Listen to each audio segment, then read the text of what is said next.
Alright, am I muted? Alright, can you guys off-site hear me okay? Hopefully, if not, text in, let me know. Thanks, Andy. Alright, we'll power through this class today. You guys have any questions about anything so far? About class in general? It's going okay?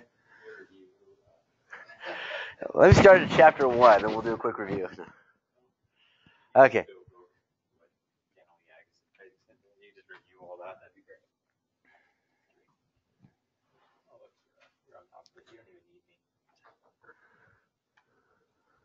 Look all good? All right. Okay, so today we're going over cardiology. I was kind of talking about before the class started. These, as you guys have noticed when you study these lectures, get very, very, very, very repetitive. Just when I was preparing for this lecture, it's like, man, seems like a lot of the stuff in prior times meeting with you guys already, I've talked about a lot of it. So we'll still cover some of it again, but I'm not going to waste your time by going in depth with stuff I know I've already talked to you about. So hopefully it'll be okay. But as for cardiology, super, super, super important topic that we need to understand because it's a huge percentage of stuff we deal with on a daily basis in EMS. Probably one of the most. I don't know the exact numbers, but I know, chest pain and cardiac stuff have got to be right up near the top. And it's important for us to understand it in caring for patients and also help educate patients to be healthier to prevent cardiac disease. So with that, it's prevalent enough. The AHA estimates that someone in the United States has a heart attack, so an actual MI, not just chest pain, but a true actual heart attack every 40 seconds. So that's a lot of heart attacks annually just in the United States.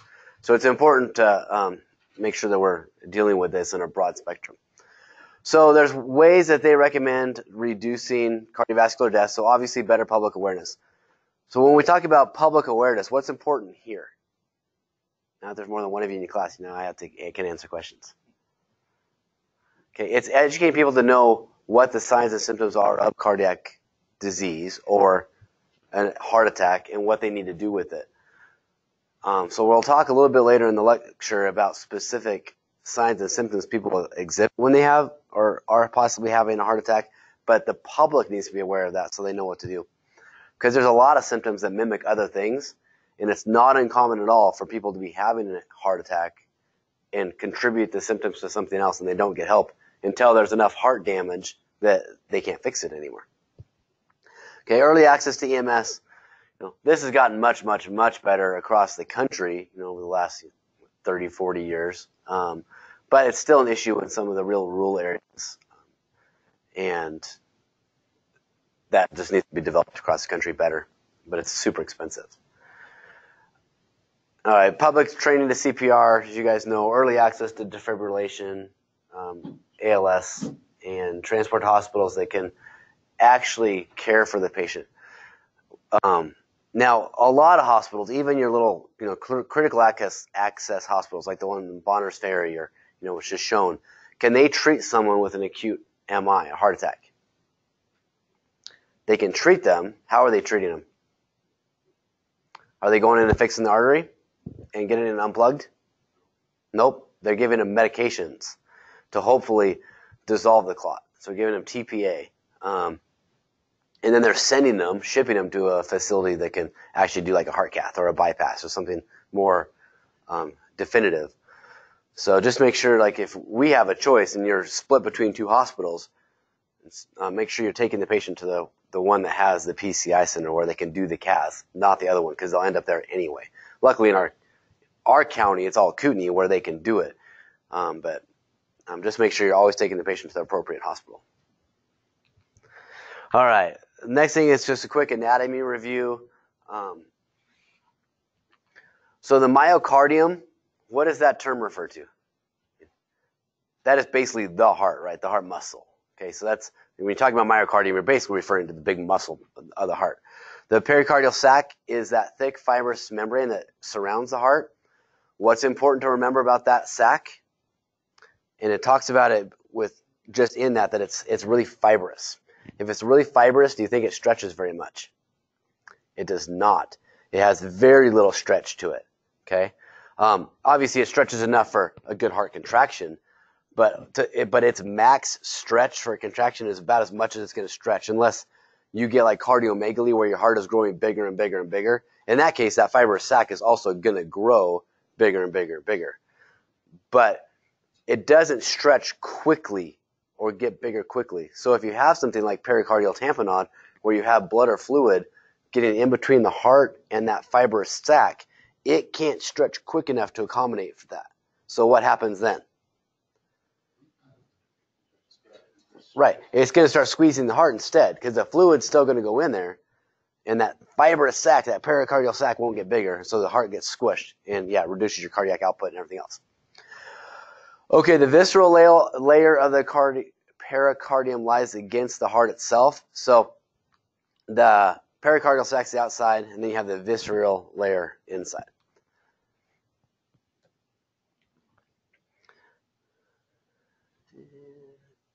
All right, and again, we're going to kind of breeze over these because these are just purely just definitions of what the layers are. But the endocardium, the lining, lines the chambers inside the heart. So the actual individual chambers, your ventricles, and atria and stuff, all have a lining in them as well. And then each atrium receives blood that's returned to the body from the other parts. So all the blood goes into the atrium. Which one? Okay, right atrium, and then it goes from there. Where? Let's just follow the blood through the heart. From right atrium, where does it go? Right ventricle. Okay. Then it's going to go to the lungs through what?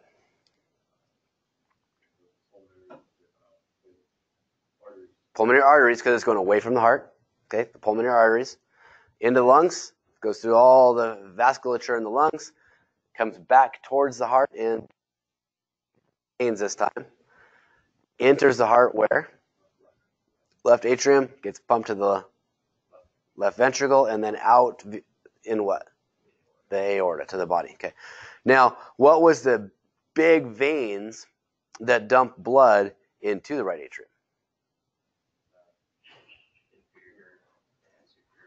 Yep. So the vena cava, the inferior sphere.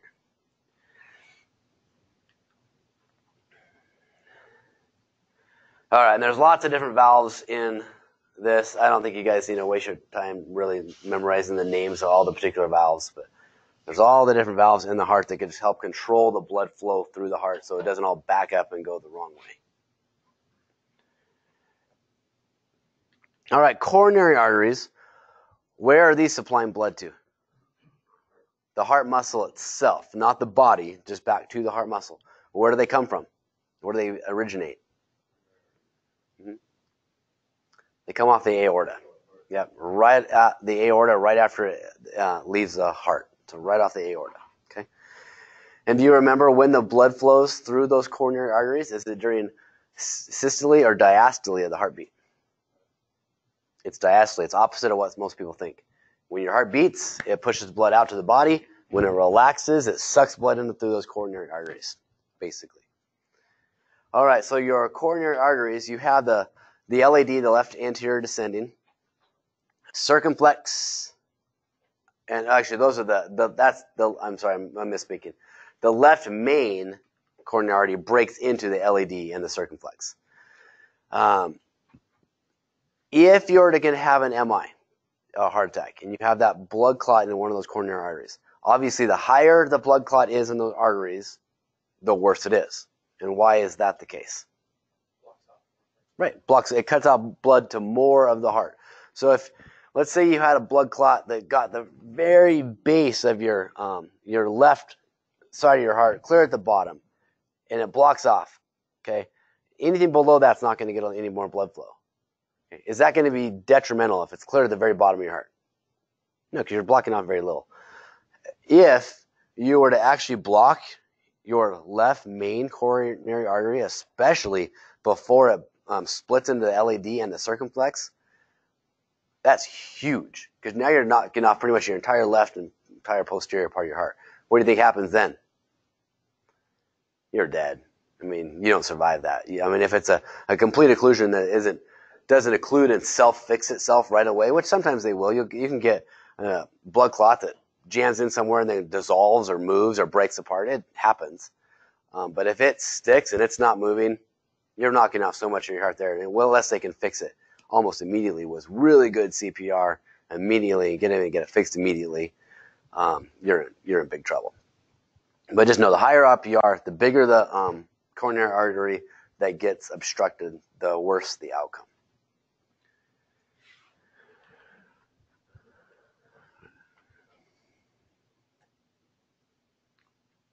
Okay, we talked about the superior and inferior vena cava already, so we're not going to re-hit that. We talked about that. Okay, so we've talked about this in the past too, but let's talk about blood itself, just to revisit it. Our blood is made up of multiple parts. What are the four basic parts? And it's on screen, but we're going to talk about the four basic parts and what they do. So the plasma, what part of the blood is that? Okay, it's just a fluid. What's the point in the plasma? Just physically get in a fluid state to get flow of the blood around, right? Otherwise, it really doesn't do a lot. Just basic fluid. That's very similar to like when we do IV fluids and we're giving them normal saline or D5 or whatever you're putting in. Really, what are you replacing? You're helping replace the plasma. But is it carrying oxygen around the blood? Is it helping with fight infections or anything else? No, it's just physically fluid to help get the other cells carried around. Okay, the red blood cells, what's important with these guys? They're the oxygen carriers, right? And specifically on the red blood cells, what is the oxygen attached to? The hemoglobin, part of the blood cell. Yep. Okay, white blood cells are important in fighting off infections. And the platelets, clotting. Okay. Now, remember the clotting aspect of the platelets is a very, very, very, very important thing, okay, for survivability, but it can also be very detrimental in the wrong times. So we're talking about cardiac disease or cardiac. When is platelet sticking together a very bad thing? Right. So when it's either causing the blood clot or it's making something worse. So one of the things that triggers platelets to stick, to all of a sudden become where they want to attach to one another and make that clot, is when the blood flow is turbulent. Okay. So if you think about it, like if you get a cut and the blood is flowing across all of a sudden what's normally a nice smooth hose, and all of a sudden there's a big jagged edge now, and what happens to the blood? It gets turbulent. So it makes the platelets like activates them to start clotting. Okay. Same thing happens in your arteries with coronary artery disease. Now, sometimes you can have an MI just from a big clot that breaks off from somewhere else, okay, and flows through and gets stuck. But we'll talk a little bit later about one of the bigger causes to coronary artery disease is caused from a condition called what? You guys know what? What is when your blood vessels or your coronary arteries start getting narrower and narrower and narrower? Atherosclerosis. Okay, that's from basically plaque buildup inside the arteries. Well, the more that builds up, and the narrower and narrower and narrower and narrower the coronary artery becomes, the more turbulent the blood flow is. And eventually, you can get points where it's almost like an hourglass, where the atherosclerosis comes down and it gets to a very narrow spot. And when the blood flows through there, it even gets more turbulent. So what does that cause the platelets to start to do? Starts to clot. So now, because of severe atherosclerosis, it'll finally get to a point where it also triggers a blood clot at the same spot. So you can have both from the same thing. Scott, what's the, we were talking about this last night, what's the difference between the, what should we say, atherosclerosis and the arterial sclerosis? If my memory serves me correct, one is a hardening of the arterial wall, and I think that's arterial sclerosis, and atherosclerosis is the buildup of plaque. Don't quote me on that. I'm not 100% sure I'm right, but I think that's the difference. That was what they kind of go to hand in hand, but it's just different mechanisms. So one's building up of the stuff on the wall, and then one is the wall's getting rigid and stiff. But again, yeah, please don't quote me on that because I'm not 100% sure I'm correct. I would have to look that up to be sure. Okay, and then so we have the musculature part of the heart. We have all the chambers of the heart. We've got the blood vessels that feed the coronary arteries that feed the heart, the actual blood that goes through it. Now, the next component of the heart system or the cardiac system is the electrical conduction system of the heart. So again, we've talked already in this class multiple times about the trigger of the heartbeat comes from electrical impulse. Okay, what is the point where the impulse begins? Typically, sinoatrial node. Where is that in the heart? Upper right section of the heart. And think of everything in the heart kind of flows at an angle. Goes from the upper right to the lower left. But if you think about the heart, how does the heart sit in the chest? It's kind of oblong and angled. Okay, so it kind of flows in that same pathway down to the bottom left of the heart. Okay, the intrinsic rate for the SA node is 60 to 100 beats per minute, which would make sense. That's a normal heart rate, right? So that's just the normal pacemaking rate of that SA node. If it gives out and you have other areas pick up, does the heart rate get faster or slower as it goes down? Slower. So the lower in the heart that is triggering the heartbeat, the slower the pulse. So it goes from the SA node. What is the next node it hits? The AV node. Okay. Do you guys know what the intrinsic rate for that is if the SA node isn't picking up? Yep, 40 to 60. So if we have a patient that is in sinus bradycardia, so they're just have a slower heart rate, oftentimes you can just kind of assume that it's the AV node that's making that rate. Now, is that guaranteed that that's it? No, it still could be coming from the SA node, and for some reason it's being really, really slow. But if you're in that 40 to 60 range, it could be the SA or the AV node. And then it can actually, just keep going down the heart. The AV node could give out, other areas could pick up the heart rate and just take over. So just know that there's multiple areas that can stimulate that heartbeat. Would it just be like the muscle itself at that point? At some point, you can get to the point where it is truly just the muscle itself triggering it. Yeah. The bad thing about when it gets to the point where the muscle itself decides to trigger, that's often what leads to like a V-fib state, because rarely would just one area of the muscle say, okay, I'm going to do it and do it for the whole heart, and it has to do with how the speed of the electricity goes through the heart. So if it's flowing down that normal pathway from the SA node to the AV node, down to clear to the Purkinje fibers at the bottom and all that, it's fast. Think of that like a freeway. Okay, the electrical impulse goes down that whole pathway really quick. If it's traveling through the heart muscle itself, it travels much slower. So if you have areas of the heart that decide, okay, well, we're not getting impulses from the normal fast freeway area, we're going to take over, it'll start. But usually, one area will start because it's not getting one, but another area will start up before it even gets the impulse from the one muscle. So you get all these muscular areas all creating impulses, and that can lead to fib.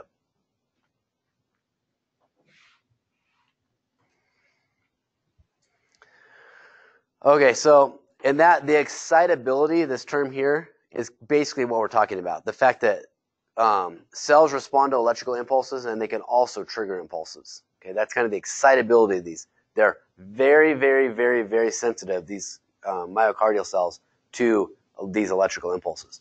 But that's also why it makes it very effective for us to treat them with something like an AED, because they're very responsive to that. Conductivity, the ability of cells to conduct electrical impulses. Okay, so I kind of put those two terms together. But excitability is the cells responding to that impulse. Conductivity is the cells putting out that impulse. But just know that the cells will do both of those things. Okay, automaticity, the ability of the cells to contract without stimulus from a nerve. So when we talk about the fact that those cells aren't receiving the impulse from other places and they'll kind of take over and start making their own pulse, or that is that automaticity. But remember, multiple places in the heart can all do that at once. That's bad. You want it to be a very formalized, normal, the heart starts at the top and goes to the bottom and contracts. You don't want it just contracting all over.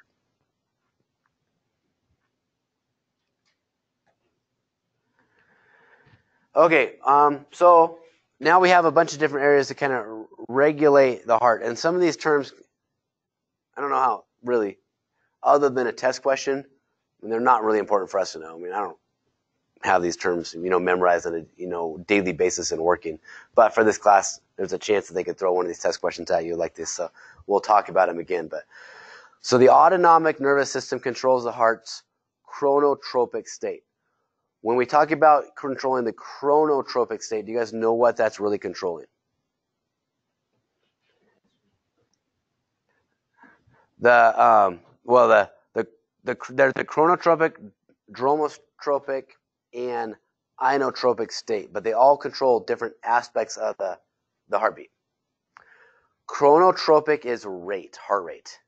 Okay, the chronotropic state controls the heart rate. The dromotropic is the conduction speed basically through the AV node.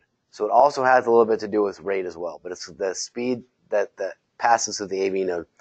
The inotropic state is the strength of the contraction. Where you might ever see these terms is when you look at medications. And you're talking about a medication that has a chronotropic effect. So if epinephrine would be an example of a medication that has a chronotropic effect. So what is that doing? It's affecting what? The heart rate. So that's why when we give them epinephrine, their heart rate jumps up. Okay. Even if you're not giving epinephrine to a cardiac patient, what is another type of medical patient that we give epinephrine to a lot? Yeah, anaphylaxis. What happens to the heart rate?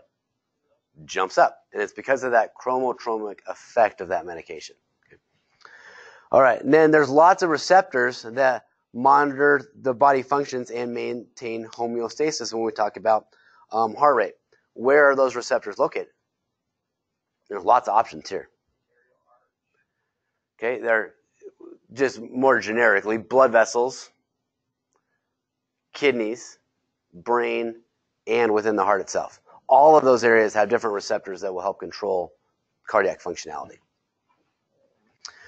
Okay, there's a couple different type of receptors, the baroreceptors and the chemoreceptors. Baroreceptors respond to what? And it's right behind me on the screen, but pressure. And the chemoreceptors respond to changes in the chemical. So when we talk about heart, what chemicals do you think we're talking about? Some of the sodium and potassium are probably the biggest two that affect cardiac cellular activity.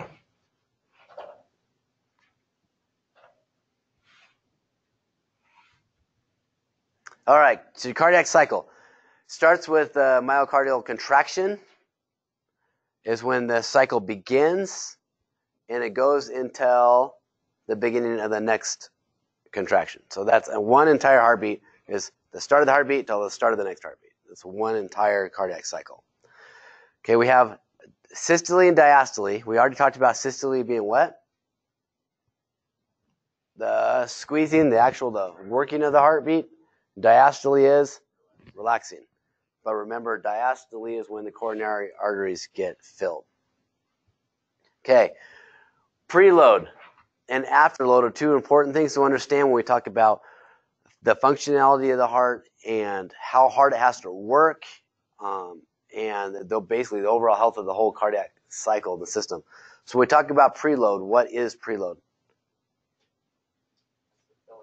It's the amount of blood that gets dumped into the right atrium to begin the whole cycle. So it's the amount of the blood. It starts, all the chambers have to have blood in them, but it's the amount of blood being fed into the heart for the heartbeat. So the more blood you get, the more stretch you're going to get. Okay?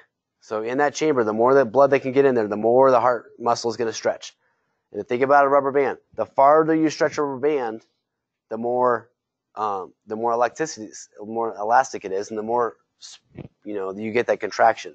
So the more the heart chamber can stretch, the harder it's going to beat or push the blood out to a point, right? Can you overstretch something? Right? You get cardiomegaly or something when the heart's getting too big or it's getting way too much fluid. Pretty soon it'll get so it's stretched so much, then there's just no push anymore. What medical condition would cause that? What about somebody that has severe congestive heart failure? So, that right-sided heart failure where they're just getting either too little blood or way too much, it's not working.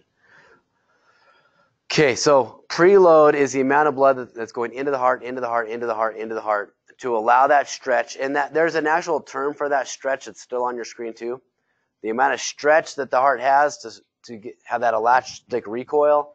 Basically, when we talk about that, it is that Stirling law effect. The more stretch you have, the better squeeze out of the heart.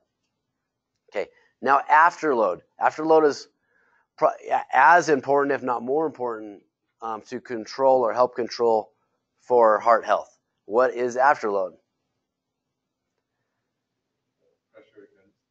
Right. Right, so it's a closed system, right?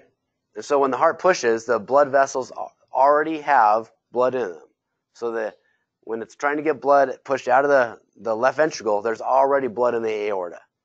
So if there's blood there, the higher the pressure in that aorta, the harder the ventricle is going to have to push to get the blood pushed out of the heart and into the circulatory system. So if you have a state of really chronic hypertension where you have really high blood pressure, both during the systole and diastole. So if you have a high diastolic blood pressure, you have a much higher afterload, a much higher pressure that ventricle's got to push against. So what do you think changes within the heart muscle itself if a person has chronic hypertension? How is the heart going to react to that to help fix it or overcome it? It's going to get bigger. What do your muscles do when you work out and you push them and you work them all the time? They get bigger and stronger, right? So the heart muscle will start getting bigger and bigger and bigger. Well, like when you work out, the bigger muscles you get, it seems to be better. The heart doesn't necessarily work that way. It'll get bigger and bigger, and then pretty soon it's not better. It starts to get floppy, where it just has a much harder time pumping in an organized fashion. So chronic hypertension can lead to cardiomegaly, which is bad. All right. Okay, there's lots of different things that influence the heart rate we've talked about, and stroke volume is affected, which is, I think I've pretty much covered all that already. Okay, so we've already talked about the blood flow in the heart already this morning, how it comes into the inferior and superior vena cava and then through all the chambers.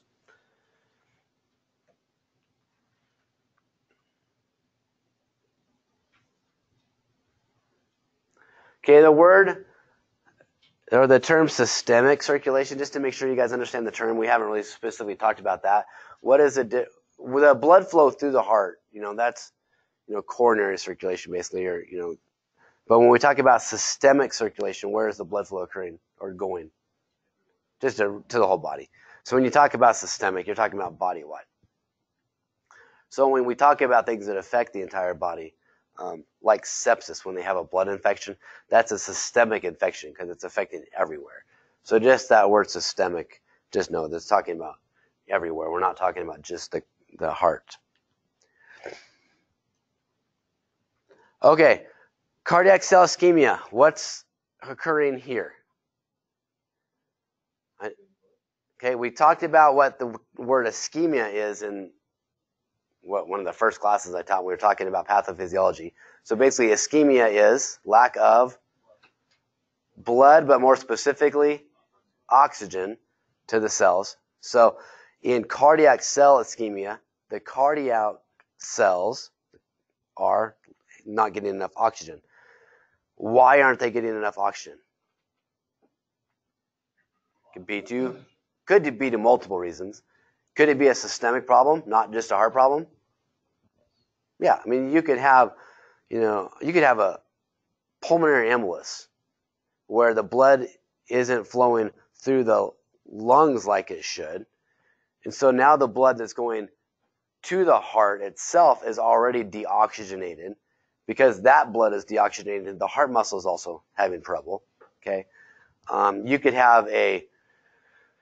be an airway problem or a breathing problem that is making it so the air isn't getting into the blood system right, which means when it gets to the heart, it's deoxygenated. So it could be more of a systemic issue, not necessarily only cardiac, but the one we talk about most in cardiac is from a blood clot or arthrosclerosis with a narrowing of those coronary arteries.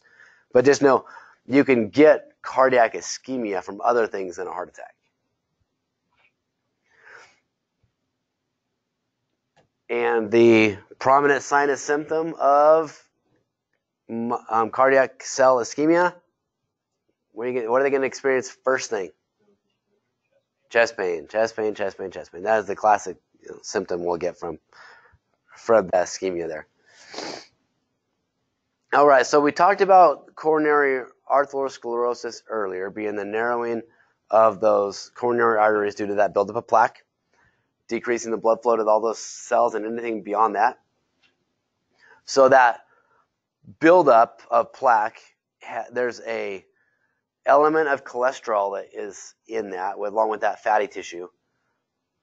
And that is exactly why with people with high cholesterol levels have a higher incidence of atherosclerosis, because of that cholesterol buildup there. Okay, it's not only cholesterol, but that is a major contributor to atherosclerosis. Okay, so people that have, especially if you're a person that has a family history of bad heart disease, it's very, very, very important in that case that you also make sure you control your cholesterol levels, because there's a huge heredity factor when you talk about heart disease. There's a lot of other things that can affect it. You don't have to have that family history, but there is a huge heredity factor in heart disease.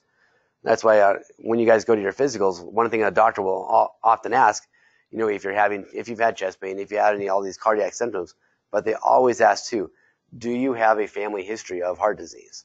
Because it is a huge indicator of your chance of heart disease.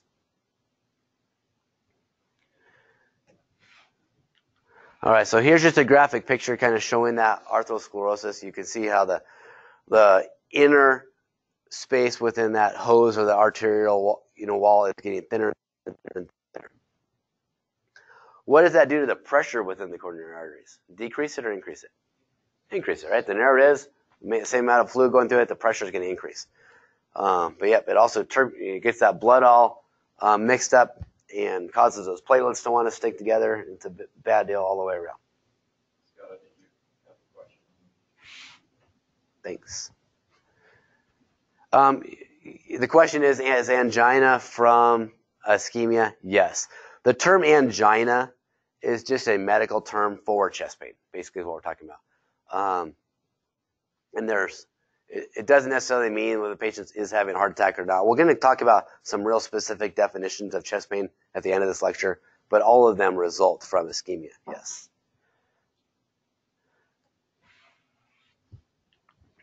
Okay, so the atherosclerosis was a narrowing of the artery.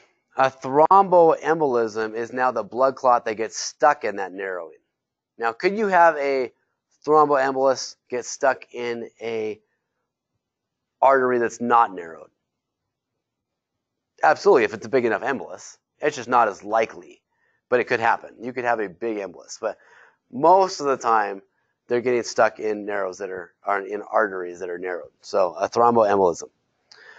A thromboembolism then would lead to an acute myocardial infarction or an MI, or commonly known as a heart attack. Now, be careful when you talk about heart attacks with lay people out in the general public. Lay people often mix up the terms of myocardial infarction and cardiac arrest. they often will kind of use the word heart attack when they're talking about both of those. So just if you're having a conversation with anybody in the general public, make sure they understand what you're meaning, the difference between a cardiac arrest and a blood clot within a coronary artery. Very different events.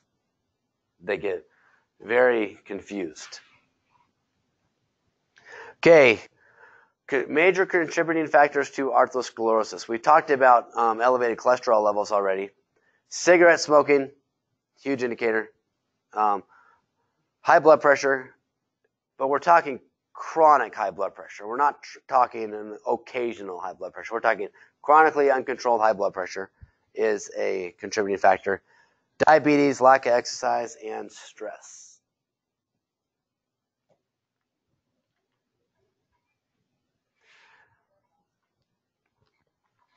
Okay, the term acute coronary syndrome.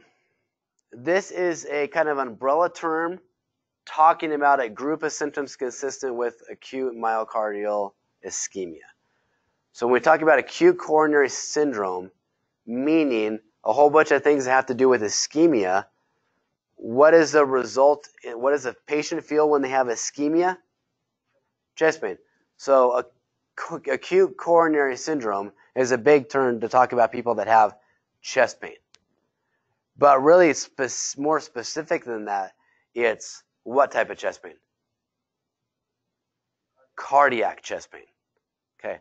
If I get hit in the chest with a baseball bat and didn't affect my heart at all, and my muscles hurt, my ribs might hurt, I have a big bruise and my chest hurts, that's not the acute coronary syndrome. Okay. But could I get hit in the chest with a baseball bat and trigger an acute coronary syndrome? Absolutely. So you can never rule out one versus the other 100% in the field. But just know when we talk about acute coronary syndrome, we're talking about cardiac chest pain patients. Does that mean they're having a heart attack? No. It just means for some reason at that time they have some cardiac ischemia for whatever reason is causing it. Okay? And oftentimes it's transient. When I mean it's transient, what do I mean by that? It'll come and go. Okay? Now, if you have a true heart attack, you've got atherosclerosis and your arteries are narrowed and you got a blood clot that jams in there and it's not dissolving and it's not moving, is that going to come and go? That chest pain is there, okay, until it gets fixed, until they can get in and get it either removed or stented, or removed and stented, I should say, or bypassed or whatever. But what will happen sometimes in people's coronary arteries? They'll get this buildup of plaque, the atherosclerosis, and they'll also get some small blood clots that start to build up. But they can actually move. The blood clots that are in your blood vessels aren't always fixed. So sometimes the blood clot will kind of obstruct the blood flow, give them ischemia, and then something will change and the blood clot will move, and the blood flow it'll flow past it better, and the ischemia will go away, their chest pain will kind of go away, and it'll move again and go back. So they can have transient chest pain like that. If that transient chest pain is caused from a blood clot moving around, what do you think they need to do to get that fixed? Basically the same treatment. It would be the same treatment if that blood clot was not moving. Because eventually what is going to happen? That blood clot's going to stick and not move again. So if they identify or if they believe it's the transient chest pain is caused from a piece of either plaque that broke loose or a blood clot that's moving around, they will still go in and try to stent that. But there's other things that also cause you to have that transient chest pain. So let's say you have severe atherosclerosis and your coronary arteries are really narrowed. Okay, but you're an elderly person that is very immobile, and you spend almost your entire day sitting on the recliner watching your TV. Okay, so your body isn't using up tons and tons and tons of oxygen, and you're okay with that. Your body is adapted to it; it's okay with it. You don't have chest pain normally, but now you get up and you walk across your house to the bathroom, and now your respiratory rate's gone up. You're working a little bit harder, and now you start having chest pain. Okay, why am I having chest pain now? Because of my exertion, my body needs more oxygen. in order to get my body to have more oxygen, what does my heart do? It beats harder and faster to, because all those receptors are saying, okay, now we're working. My leg muscles that haven't been working all day, now they're working. I mean, they're not exercising like really hard, but they're still working, right? It's like, okay, I need more blood flow. I need more oxygen. The heart senses, or the receptors sense that. Heart beats harder and faster. Well, now this heart with the narrowed coronary arteries, all of a sudden now it starts beating harder and faster. And then what does the heart muscle itself need? More oxygen, more blood flow. So the heart muscle is like, okay, well, you guys all needed more blood flow, so I kicked into higher gear to help you out. But now I need more blood flow. The problem is with my narrowed coronary arteries, I can't get more blood flow. So now some of the cardiac cells are like, oh man, we're not getting enough. We're working hard, but we're not getting fed. They get ischemic, you get chest pain. So then this patient goes and sits back in their recliner after they got done walking to the bathroom and back. They sit down. What happens to the heart rate? Heart rate will start slowing down, right? Because now everything's relaxing. Heart rate slows down, less pressure, less speed. The heart muscle itself is like, okay, cool. I'm not working so hard. I don't need so much oxygen. Now the heart muscles don't feel deprived of oxygen. They're not ischemic anymore. What happens to their chest pain? It goes away. So patients can have severe heart disease that causes transient chest pain due to exertion. Okay. Now other times, the patient can also help if they're having that angina, that periodic chest pain. They can also do something else that helps their chest pain. What is that? And it's something they take. They can pop their nitro, right? It's like, okay, they got up, they're working. Maybe it's the patient that's out grocery shopping, and man, all of a sudden now they're working harder than normal. It's like, oh man, I'm having chest pain. They pop their nitroglycerin. What does the nitro do to help correct their chest pain? Dilates the coronary arteries. Okay, so now those narrow arteries that aren't getting enough blood flow through it due to medication, now they dilate. So now there's more blood flow going through those. So now even though they're having more exertion, they're getting the oxygen they need from the blood because the arteries are bigger and their chest pain goes away. Does it mean their heart is working less? Their heart's working just as hard as it was. Now just getting more oxygen. Now one of two things will happen though. Either they'll stop exercising before the nitro wears off and their arteries relax, or if they don't and the effect of nitroglycerin wears off and the arteries contract again, then what's going to happen if they're still exercising? Their chest pain's going to come back, right? Because they haven't fixed the problem. They just did a temporary medication thing that dilated the arteries. So they will again start having chest pain again if they haven't relaxed the use of their the heart muscle. All right, questions on that? Does that kind of make sense? But when we talk about, make sure I cover everything on the slide so I don't miss something. So decreased blood flow to the heart, we talked about that, to the heart muscle, causes that myocardial ischemia. Okay, I didn't specifically talk about the word, I said angina, but the full medical term is angina pectoris. And what this term is, it's a medical term for chest pain or discomfort caused from coronary heart disease, basically atherosclerosis, okay? Or it can also be from an acute myocardial infarction. So either one of those can cause angina pectoris, which is ischemia, which is chest pain. They are both treated similarly. So if you have angina or you have an acute MI and your heart muscle is ischemic, the treatment initially is going to be the same. The initial treatment for us is what? Aspirin and nitro, okay? Because can we 100% in the field rule out or know the difference between an acute myocardial infarction or heart attack or somebody that's just having angina? There's absolutely no way to do it.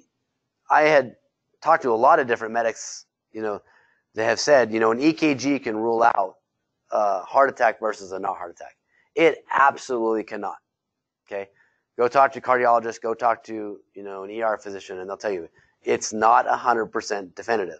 Okay, now it can rule it in. if you see a patient that has, ST elevation and, multiple leads of their heart and they're having signs and symptoms of a heart attack, you can be pretty darn sure that it's a heart attack, okay? But if they don't have that ST elevation and they're having signs and symptoms of a heart attack, you can't say it's not. So we can't, I know we go to houses sometimes and the people are like, man, I'm having chest pain. I just want you to do an EKG and see what it looks like. It's like, okay, good. The EKG looks fine. I'm doing fine. I want to stay home. Okay? And believe me, I leave patients like that at home sometimes. But I never leave them at home saying, yeah, you're fine. You're not having a heart attack. Okay? What do I need to tell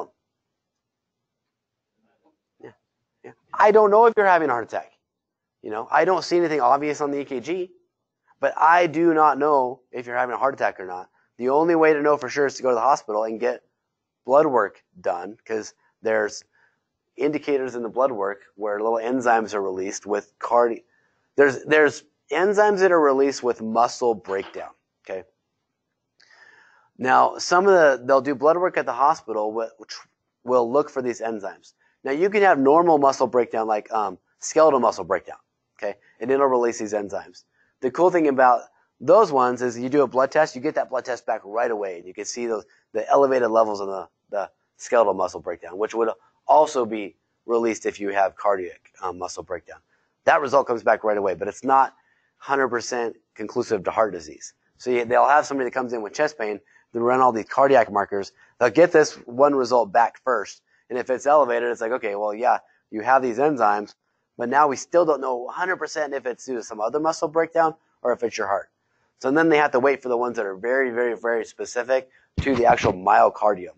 They have some that are released only when you're having heart ischemia. Those cells are ischemic. But those tests take longer to come back. So that's why sometimes if you have that patient that's on the fence, it's like the cardiologist doesn't necessarily think they need to rush them right up to the cath lab. Their EKG looks normal. They're still having chest pain. They'll treat them with aspirin and nitro. Sometimes they'll put them on a nitro drip. But they're just sitting in the ER for hours. Well, what they're waiting for is these blood results to come back. If the blood results all come back normal, that they're not having cardiac ischemia, sometimes those patients get to go home from the ER. It's like, yeah, you're having chest pain. We don't know exactly what it is necessarily, but it does. You're not having an acute heart attack right now, and they'll send them home. Other times, if they're not sure or if it's just questionable, they'll admit them. Other times, sometimes you'll have a patient that sat there for hours, and all of a sudden they'll get those cardiac markers back, and they're elevated. It's like, oh, well, geez, your EKG was fine. You were not super symptomatic, even though you're having chest pain, but sure enough, you're having a heart attack. They'll send them up to the cath lab. So that's why they have to sit and wait those hours for those cardiac markers to come back with that blood work. That's why with us, we need to tell our patients they need to go into the hospital to get that blood work done, because heart attacks are often or can often be missed. Scott, quick question for you. Why is the administration of TPA for strokes within a 2-hour window so important, but for coronary artery issues it is not? I wish I knew the answer to that. I probably should know the answer to that, but I don't. Do you know, Pete? I don't. Trying to think if I can just think even clinically why that would make sense. Yeah, I'm not really sure. I don't know if the brain cells die off quicker, and I don't know if it's just they think it's not going to be beneficial, and there's a huge risk with TPA systemically, because you're giving. Now it's a little bit different if you're feeding the TPA up into a catheter to the brain and dissolving it, just up there. But when you're giving TPA in a vein, it's a very dangerous drug. It's life-saving for some things, but it's also very dangerous. So it does do that as well. So does the heart does that to a point too. But I don't know if that's why the time frame is or not. I just don't know. I'm not sure. So yeah. I know there are those time factors, but I don't know clinically what the difference is. Okay. So angina pectoris, brief period when the heart tissues are not getting enough oxygen, like I just described, they can come and go. Or it can be consistent if it's not getting fixed. So we're going to talk about angina pain, which we're talking about heart pain, right? So what is classic heart pain? What do patients complain of? Okay, and if you have a patient complaining of chest pain, please have them describe what the chest pain feels like to them. Okay, and some will just say, well, it hurts. Well, yeah, I get it hurts, but what's it feel like? Why am I wanting to know what it feels like? I'm trying to get an idea if it's cardiac or not. Now, again, remember, these are generalities that people have. They're not 100%. Okay, it's never 100%. So it can help you guide your thought process one way or another. But again, we cannot diagnose 100% off of these symptoms that people have, because there's always outliers that don't follow the rules, right? But typically, it's crushing, squeezing, elephant sitting on my chest kind of chest pain. Okay, that's normal for angina, for cardiac cell ischemia. Okay, and often the pain goes other places if you have ischemia. It's not typically just in the chest. Where else do they feel the pain? Jaw. Okay, anywhere else? It can be both arms, but I'm more concerned it's oftentimes left, but you can get it with both, but left arm. Back, okay, yep. What other symptoms might they have with that? Besides just pain. Yeah, I'm going to talk about that here in a second, but yes. They're often diaphoretic or really sweaty. Yep, diaphoresis. Nauseated. Sometimes vomiting with it. Short of breath. And then oftentimes they have this feeling of impending doom. Now, we have some patients that are over-exaggerate things, okay? But if you have that patient that looks really sick and they're telling you, man, I am going to die, do not discount that, because oftentimes they do, or they come close. So if they look sick and they think they're going to die, listen to them. That should make the hairs in the back of your neck stick up. They really should, because patients that are like that, they can sense how close they're coming, and oftentimes will arrest in front of you or at the hospital a little bit later if the situation isn't corrected before then. Just so I don't forget to talk about it. Yes, you're right. Women have different symptoms, and so do males that are diabetic. A lot of those don't have these classic chest pain symptoms. So the ones we just described, crushing chest pain, diaphoresis, nausea, pain radiating in my jaw, my neck, my back, whatever, all of those are your typically classic normal male symptoms. Female patients, they used to think back years ago that cardiac disease was a male prominent disease because women didn't have heart attacks as much. Now guess what? They actually think women have worse cardiac disease than men. They think it was just missed because they have different symptoms. What is a classic symptom for a female having a heart attack? Maybe some abdominal pain. I feel weak. I'm tired. I just don't quite have as much energy as I normally do. Just don't feel good. So you go to a female that has those symptoms. The alarms are going off, heart attack to you, right? No, because they have those symptoms with tons of illnesses. But you should start thinking, if you have a female that for no other reason all of a sudden has acute weakness, lethargy, abdominal pain, nausea, whatever, you need to be thinking, we need to rule out cardiac. Which means at a minimum, and again, can we rule it out 100%? Nope. So they need to be encouraged to get transported. And we need to do an EKG. Okay. Now, protocols are not real specific on this as far as, are you treating a 60-year-old female with weakness and nausea as an acute coronary syndrome? Protocols don't say. Okay. Are they having chest pain? No. They just don't feel good. Okay. Could it be a heart attack? Absolutely. Would you necessarily be wrong treating them as acute coronary syndrome? Not necessarily. I mean, as far as clinically treating them. But oftentimes, is it not acute coronary syndrome? Oftentimes it's not. So women And then the diabetic males, they can throw you in their real tricky area. And that, teaching classes out, when I teach like CPR classes or first aid classes out in the public, I talk about this because, to let the participants know that females, you guys have different symptoms for a heart attack.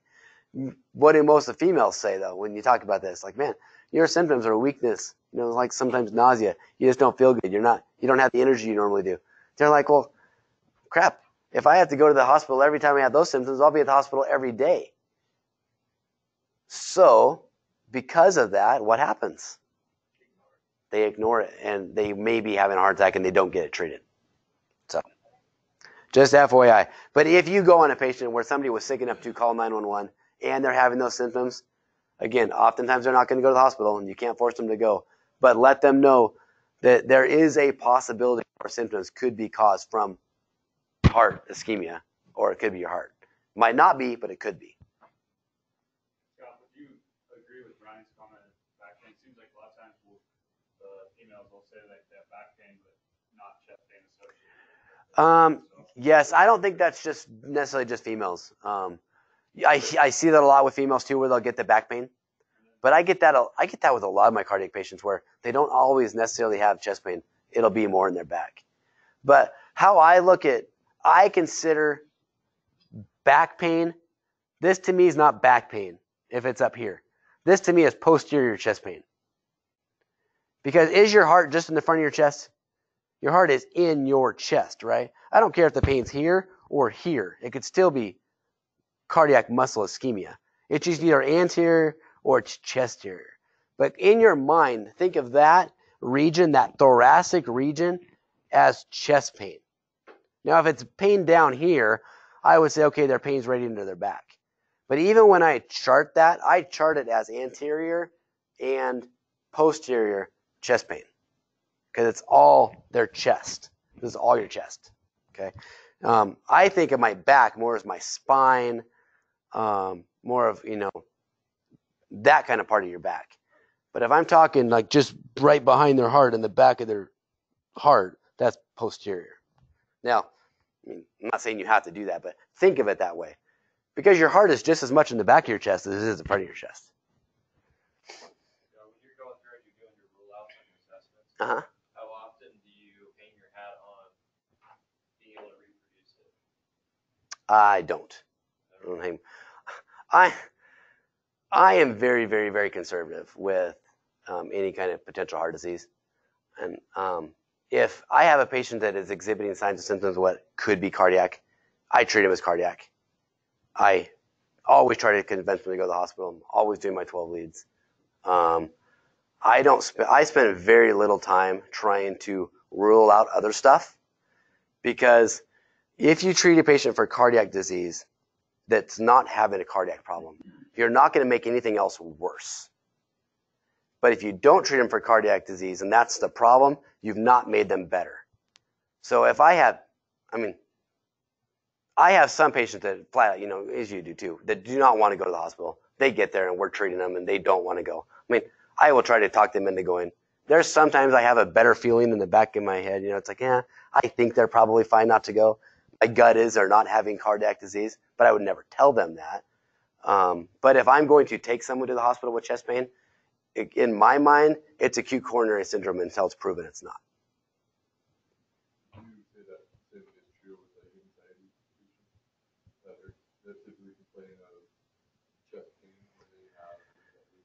No, well, that might be if I think the chief complaint is anxiety, and because of their anxiety they're having chest pain, that to me is not acute coronary syndrome. I now know why, but the problem is, right, based off of a patient that has a history of anxiety. Now I would ask them, does this feel like your normal anxiety attack? Because people know. And if it's like, man, I'm having chest pain, I'm anxious, but no, this is not at all how my normal anxiety is. I've never felt like this. Then to me, that's not an anxiety attack. That's cardiac until proven otherwise. So there's a fine line in a lot of these. But if it's somebody, I have anxiety a lot. I get chest pain every time I have anxiety. This feels just like my normal anxiety. Then I'm probably not going to go down the whole acute coronary syndrome. If they're having chest pain though, I'm still going to put them on the monitor. More likely than not, I'm going to do a 12 lead, but I don't know if I'm going to go clear down the aspirin, nitro, and all that if I really think it's just anxiety. But there's a lot of these guys. That's the thing with EMS. There's a lot of gray area in EMS, and it comes down to your clinical judgment and what you think. But if you're not sure, if you're really on the fence, it's better and safer to treat the acute coronary syndrome than not. Because again, you're not going to make them worse by treating it. You aren't helping them and could make things worse if you don't treat it. So if you're really truly on the fence, treat it. Or call medical control. You're never wrong with calling medical control. We, as a system, don't utilize medical control very often, but it's there. And if you really aren't sure, especially if you have more than a 5-minute transport time, if you're out of town and you're really not sure whether you should treat this chest pain because you're not sure what it is, call them. It's not going to hurt you to call them. Did that answer your questions? Okay. All right. Make sure I got. Let me see one thing really fast. Where are we at for time? 10 o'clock. Let's take quick 5-minute break.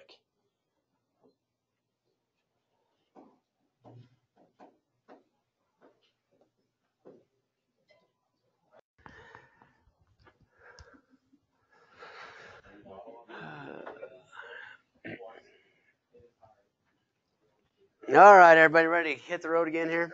Yeah. All right, so we're still talking about angina pectoris, or we're talking about cardiac muscle ischemia. So it can be single episodes, it can be recurring episodes, it can just be progressive. So when we talk about a single episode, it's that person that all of a sudden just has one time where they have cardiac ischemia, they have that cardiac chest pain, so that like crushing chest pain or chest pressure or whatever symptom they're having, okay, and then it goes away. You get there, no longer having any chest pain. They feel back to normal. They don't have it anymore. It doesn't come back. Are you concerned with that patient? I mean, kind of not really.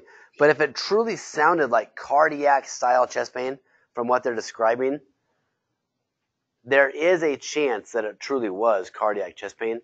Okay, and statistically, they're at a risk for another cardiac or worsening cardiac episode. It is even a one-time episode of angina is a precursor to an MI or some other medical or some cardiac condition. So really encourage them to be seen. Oftentimes we're not going to be able to talk them into going to the ambulance. Oftentimes we're not even going to be able to talk them into going to the ER, but they should at least go to where? Their primary doctor at the minimum, so they can get an EKG done there, again, a follow-up EKG. They can, see about getting some blood work drawn to see what it looks like. Again, the sooner you get that blood work, the better, because if you wait, till tomorrow or days down the road, those enzymes aren't going to be there anymore that were released with cardiac ischemia. So the earlier for those blood draws, the better, but encourage them to be seen. But just know that is truly a precursor to an MI. Okay, then the term stable angina. This is a person that typically has frequent angina, and it's relieved by rest and nitro. So it was that person I was talking about earlier where they have those narrowing coronary arteries. A little bit of physical activity gives them that ischemic chest pain. They either rest and it goes away, or they take their nitro and goes away, and then they're fine. Now, these people that have this, in my world, I go there and I'm still going to try to encourage them to go be seen in the hospital, because I know I can't 100% rule out whether this is just their normal ischemic chest pain or whether something changed and they've gotten worse. We can't say for sure, okay? But these patients often are not going to want to go to the hospital, and usually they don't even call us. It's the people that live off either resting or popping their nitros and have chest pain on and off all the time, and they don't call us. My grandmother was this kind of a lady. She had her very first heart attack when she was 43, related to, there was some infection or fever they used to get where they get really high fever and causes cardiac disease. I don't remember what it was, what illness it was. But she had a heart attack. So for the whole rest of her life, she was a cardiac patient. She lived, she used nitros like candy. She got chest pain multiple times throughout the day. It would take nitro multiple times throughout the day. Amazingly, even though she had her first heart attack in the 40s, she still lived till she was almost 80. So she lived with this cardiac disease her whole life. But But she did not go to the hospital every time she had chest pain, or call an ambulance, because she lived with it all the time. So it was relatively stable, because she lived a long time with it, but she had frequent chest pain chronically. Okay, unstable angina. So now it's an angina that you're not having routinely. It's not something you have all the time, like my grandma who lived with it all the time. It's felt the same pretty much all the time. These are people that all of a sudden now, for some reason, something changed today and I'm having ischemic chest pain. Maybe they won't have it for 6 months and they have it again, but it's real. It's an irregular. It doesn't happen all the time. They have that angina that comes and goes, but they can't predict when it's going to come and go. They can kind of consider that the unstable angina. This may or may not be relieved by rest or nitro. So in our world, if you're having somebody that's, the treatments are not relieving their chest pain, and they're having chest pain, it's what? It's an MI until proven otherwise in my world, regardless what the EKG looks like. They're having ischemic chest pain. I'm not talking chest pain caused from something else. I'm cardiac ischemic chest pain, and nothing's making it better. It's a heart attack until proven otherwise. So go through the whole acute coronary syndrome protocol treatment. Okay, and progressive angina, what would this be? Yeah, their angina is getting worse and worse and worse over time. Why would their angina be getting worse and worse and worse over time? Right, they're becoming more unhealthy. Maybe their arthrosclerosis is getting worse and their arteries are getting narrowed. Maybe just due to the chronic workload on the heart, their actual myocardium, the heart muscle itself, is weakening. Maybe they have other contributing factors like COPD or CHF or other things that are making things harder on them. So it's just their angina is getting worse and worse and worse and worse and worse. Okay, now we'll talk about acute myocardial infarction or heart attacks. Okay, we've already talked about this a little bit, but this is where that coronary artery has finally become blocked enough where the blood flow isn't sufficient enough behind it to support the life of the coronary or the cardiac cells. So the cells are dying off. The cells are ischemic before they die, so they have that ischemic chest pain. And then it causes all the issues with that. Do you guys know, though, when you talk about somebody that dies from an acute myocardial infarction, like they have an acute MI, what typically causes them to die? Is it the actual heart muscle itself giving out, or is it something else? It's a dysrhythmia. Yes, it's typically the heart becomes ischemic. The heart muscle is struggling, but what really kicks them over the edge into going into cardiac arrest is a dysrhythmia. So what do you think would be a common one that they would go to? You have acute MI, your heart muscles aren't getting the oxygen they need, they're struggling, the heart's kind of going into overload. What rhythm would they commonly go to? VFib. Yeah, oftentimes it would be a ventricular fibrillation. And it would make sense when you think about the blood flow isn't getting to the heart where it needs to. The heart's becoming ischemic, and then it's also getting to affect the electrical impulses getting through all those cells because the cells are dying off. So now the cells can't pass all those electrical currents around, and then, so this normal electrical conduction system isn't working normally either. Okay, angioplasty or percutaneous coronary intervention, or commonly known as PCI. Okay, now these really truly aren't different terms. They're the same thing. It used to be angioplasty, now it's PCI, but it's both of them are doing the same thing. So what are we treating here? Do you guys even know what it is? Okay, when you go into the cath lab, we say, man, I brought my patient in, they had an MI, we call it a STEMI on them, and they went up to the cath lab. Well, they went to the cath lab for PCI. That's where they feed the catheter in the groin. The catheter goes up into the heart, into the coronary arteries. They'll find where the blockage is. And if you ever get a chance to, like if you take a patient sometimes that is going right to the cath lab, you can often go up with the patient as long as the system isn't busy and you're okay being, either out of service for a little bit or being available up there would even be better. But where the patient goes into the cath lab, it's all glass behind it, or the patient goes behind the glass. You can stand in front of the glass and watch the cath, and you can look on the screens and you can see, because it's all done through radiology too. So they are injecting a dye or into the bloodstream. Okay, so then they have this some sort of radiology device. I don't know what it's called, but it's taking a picture of the blood flow through the coronary arteries live. Okay, so they can see on the screen where the blood flow is going through the coronary arteries because it's all got this radioactive dye, or not necessarily radioactive, but this dye that shows up on the screen. But it's cool because then you'll be able to see, you'll see the doctor's team pointing out. It's like, oh, right there, you can see where the coronary artery is narrowed, the blood flow isn't getting through there, or not enough blood flow. All right, that's where we're going to stent it. So once they figure out what artery it is through looking at it live through this on these computer screens, then they'll put the catheter up in there. Typically what they'll do is at the end of this catheter device, they can blow it up like a balloon to expand it. So they'll get in where it's real narrow. They can do some small suctioning. They can grab, there's little pinches where they can grab, like if it's something like a clot where they can actually pull it out, they'll try to pull it out through this catheter. But then they'll balloon the artery to make the artery expand bigger, to open it up, and then they'll stent it. And they'll put this wire stent, which is like a wire mesh, almost like what would be on the inside of a garden hose. But it's this wire stent that just goes on the artery and just sits there. And they leave that stent in place, pull everything else out. And now it's opened up that artery. A long time ago, when they first started doing stents, the problem they had with stents, though, is the platelets would stick to them, and they'd get a buildup of a blood clot where the stent is.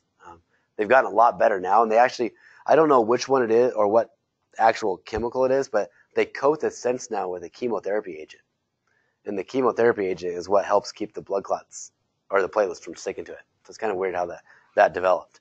But that is what PCI is, or the percutaneous coronary intervention. It's a process of going through, opening up the artery, leaving a stent in place, and getting out.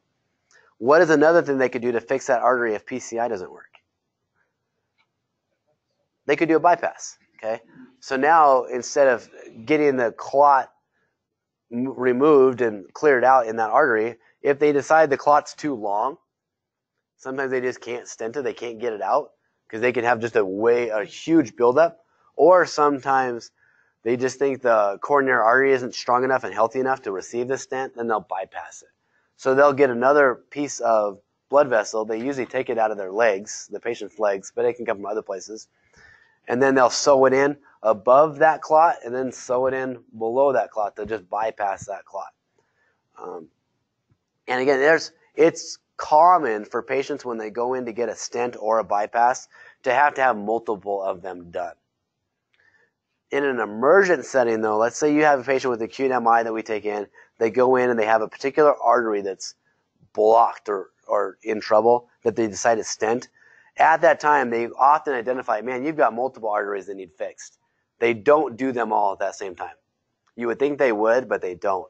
They do the critical one that's causing the problem, get the patient out of the cath lab, let them stabilize, get all the blood levels and stuff that they need to, anticoagulate them or whatever, get everything where they need to be, and then later on they'll go back in and fix the other ones.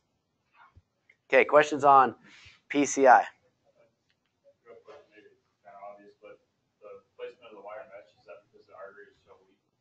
I don't know if it's weakness or I don't know if it just helps hold it open. I really don't know what the mesh does. I'm guessing it's also weakened. I think that's probably part of it, but maybe I'm not 100% sure. Okay, we talked about the signs of acute coronary syndrome. Do you think they're similar to acute myocardial infarction?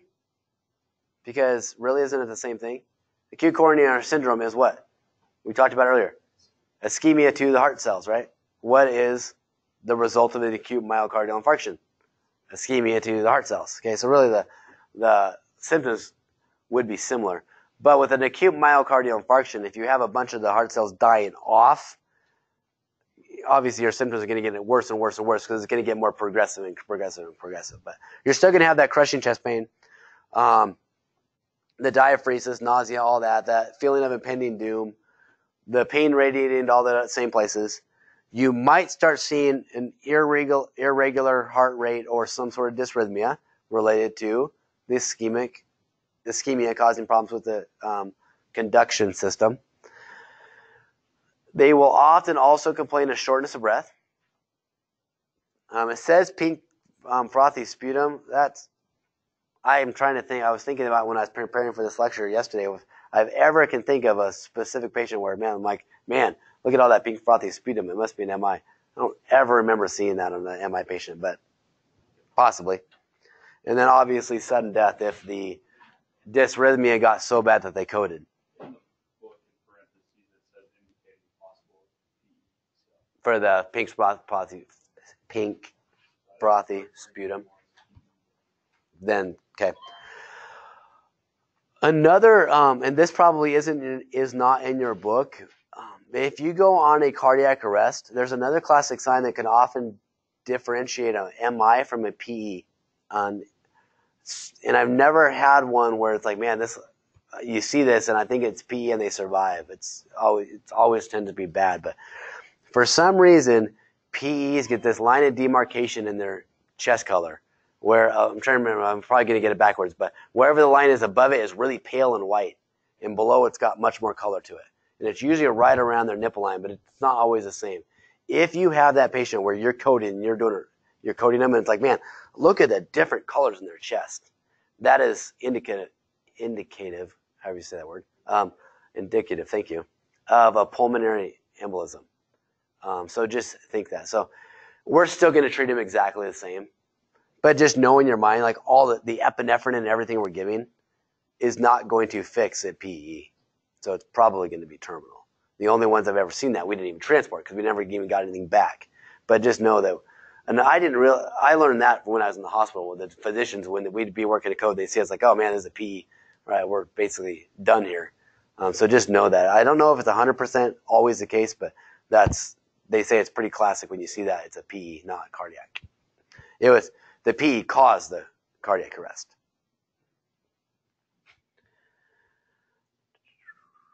Okay.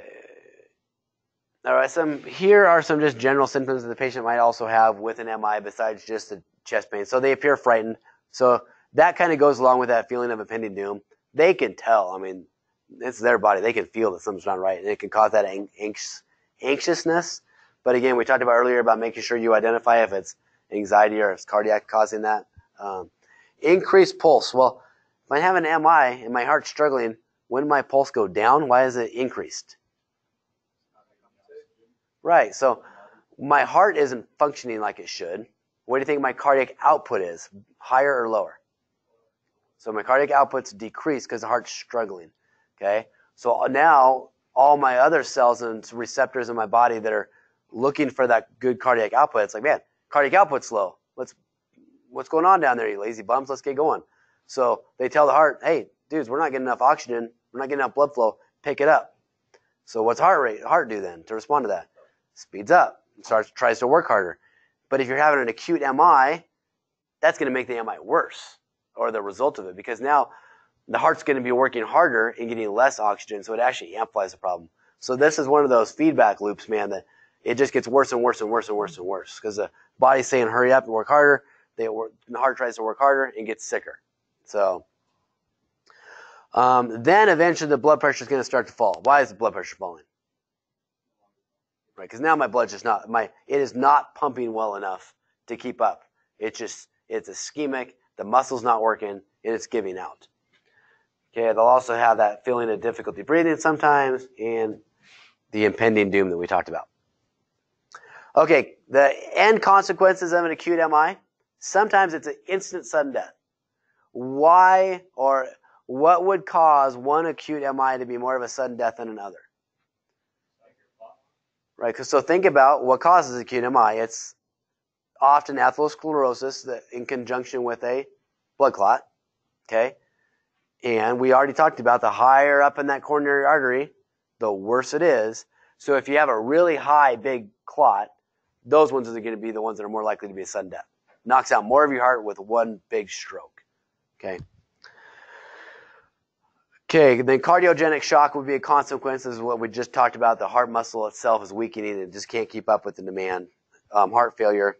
And then we talked a little bit ago about the rhythms that are caused from an acute MI. We talked about V-fib being one of the ones you would commonly see. And they also list tachycardia, bradycardia, and then V-Tach. Why would you have, why do you have pulseless and pulse V-Tach? Like Why? What's the difference? I mean, why do you have one versus the other? You understand the difference, right?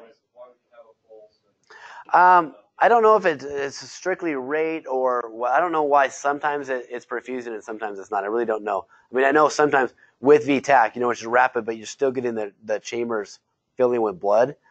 And the other one, I would suspect if it's pulseless V-Tach, it's the electrical impulse that is fast. Okay, it's the electrical impulse that's still working, but you're not getting the mechanical capture of the heart. So one of them, the mechanical part of the heart is still working with a super fast electrical impulse. If it's pulseless, the mechanical is not working.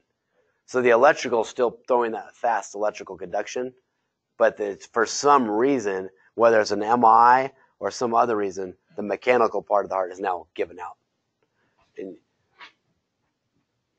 But 100% why that happens, I don't know. But that's the difference between the two. One has mechanical, one doesn't. All right, so these slides are talking specifically, once I catch up, about cardiogenic shock itself. Now, often it's caused by an MI. Does it have to be caused by an MI? Could other things cause cardiogenic shock? Lots of things could cause it, but it's oftentimes seen with an MI. So the heart is lacking enough power to forcefully push the blood flow.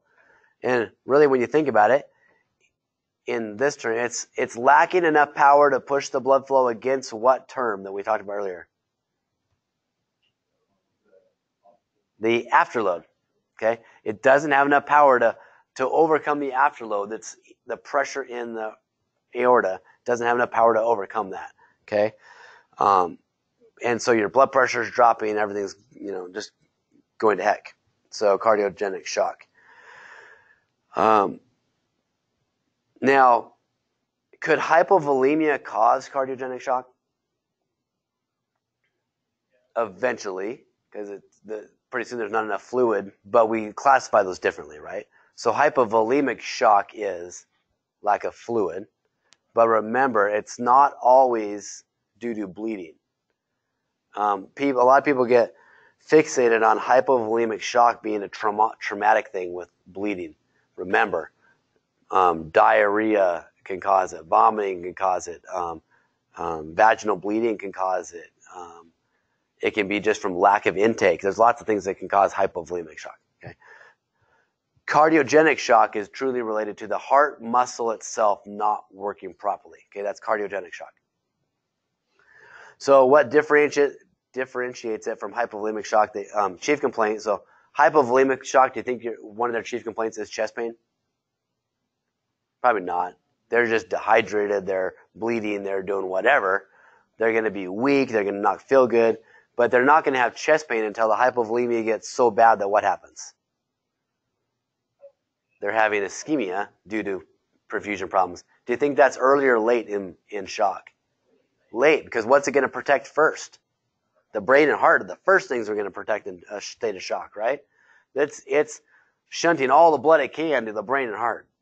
So you're not going to get that ischemic chest pain felt really late in shock. So they won't have that chest pain initially.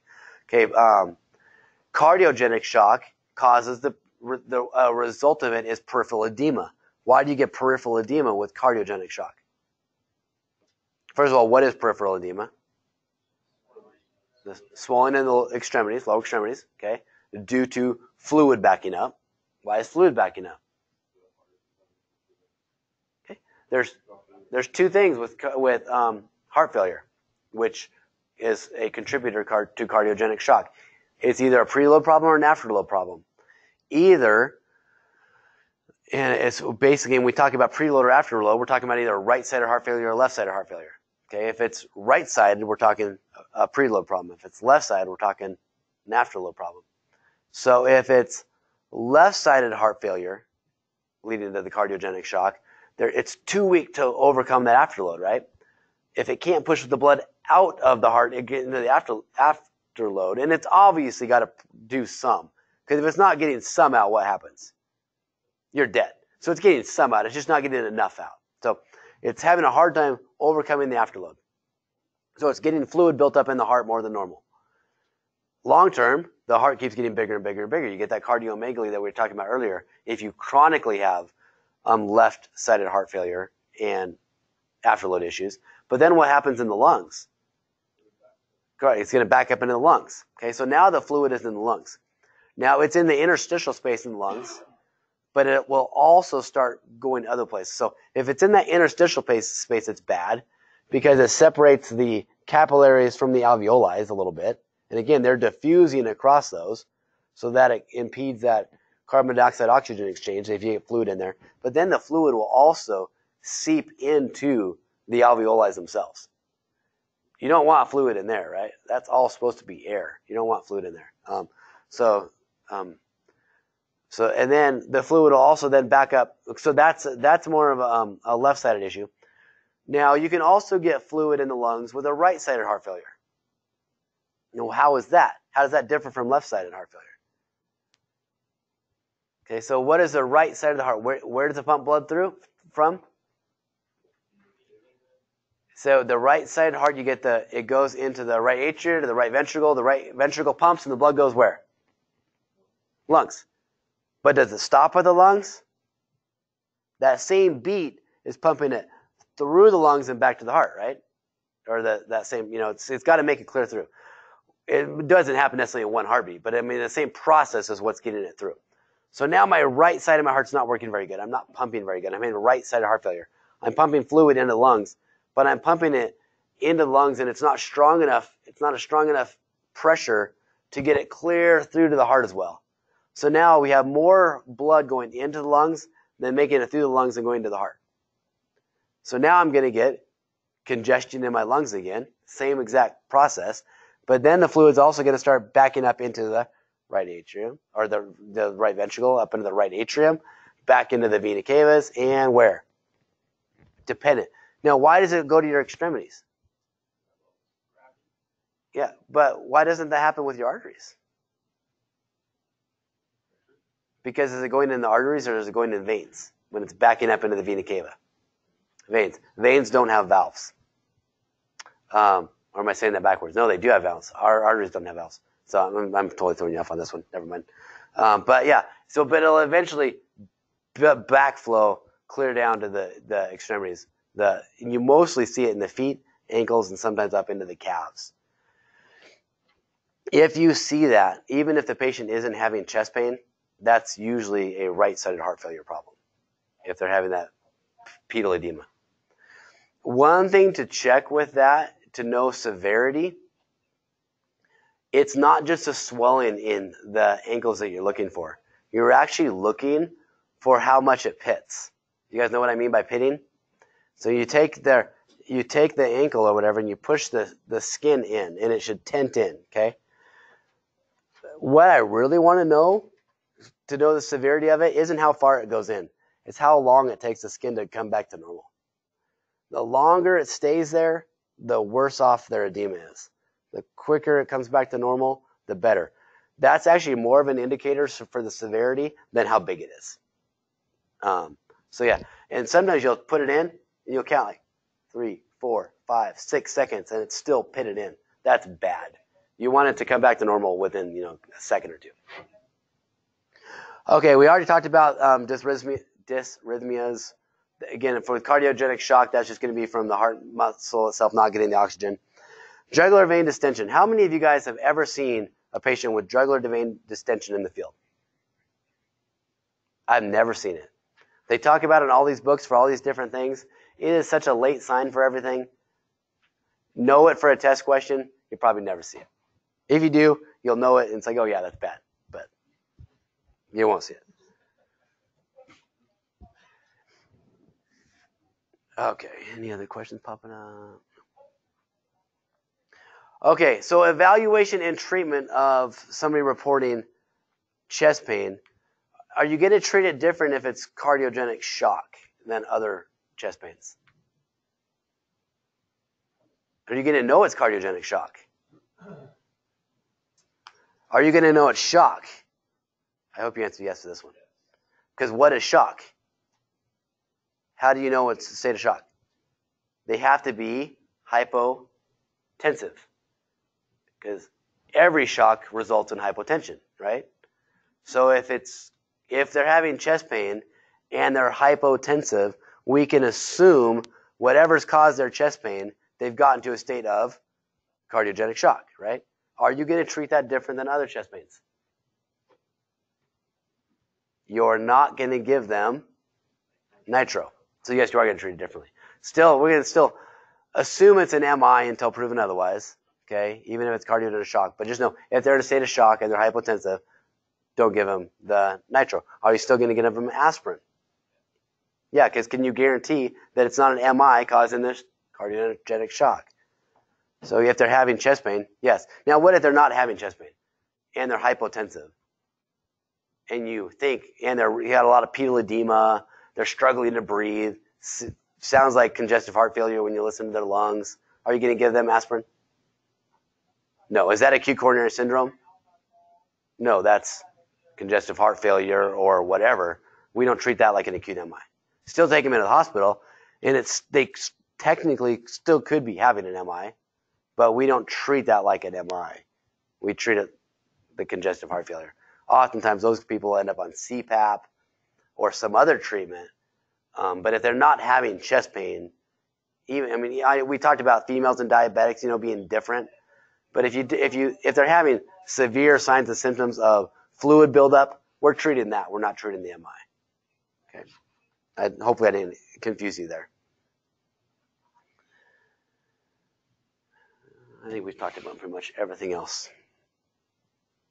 Okay, cardiogenic shock. Again, they're hypotensive. What's the position you want to put them in? It says position of comfort, but really what would we want them in? This one's kind of a backwards one, okay?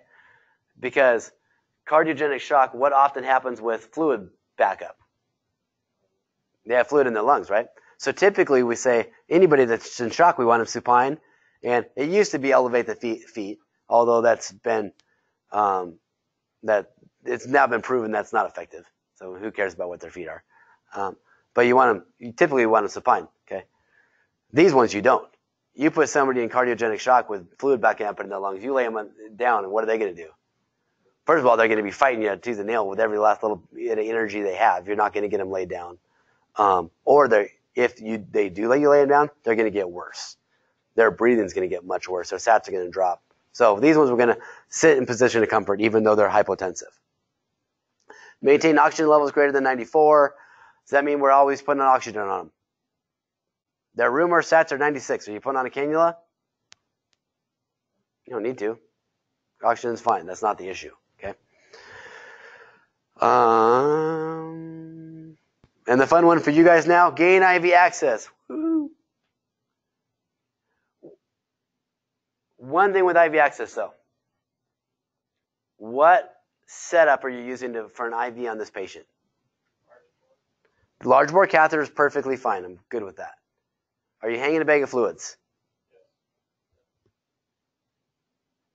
Yes and no.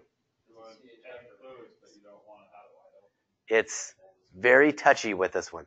If they're in cardiogenic shock and they're hypotensive, are we going to give them fluids? Yes. Okay, limited fluids.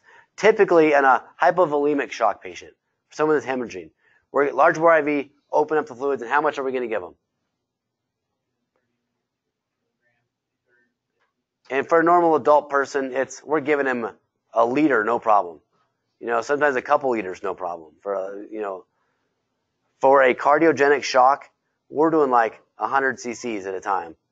And you're listening to lung sounds, and you're seeing how you're doing. And if you need to give another 100, you give 100. But we're doing small boluses of fluids. And if you're running fluids in, man, you've got to have somebody that has been assigned to watch that bag of fluid. Because you guys know how it goes into transport.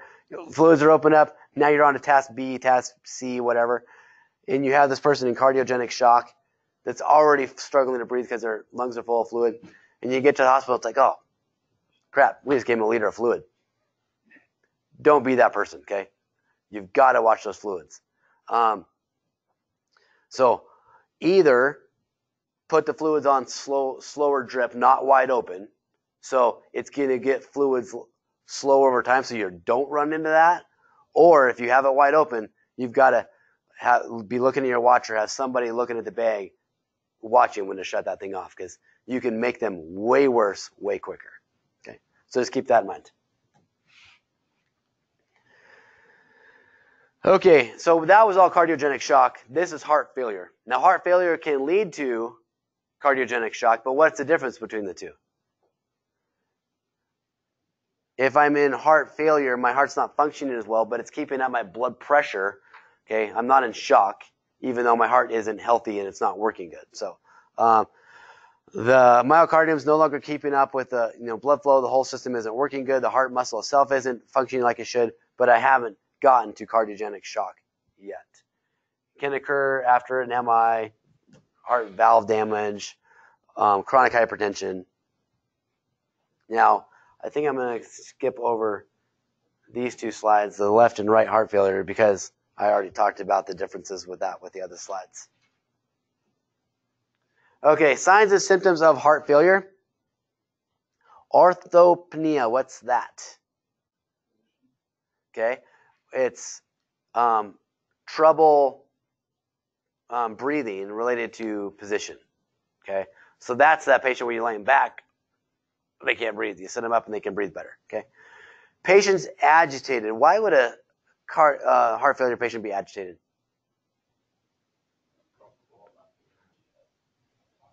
Okay, their heart muscle's not getting the oxygen they need.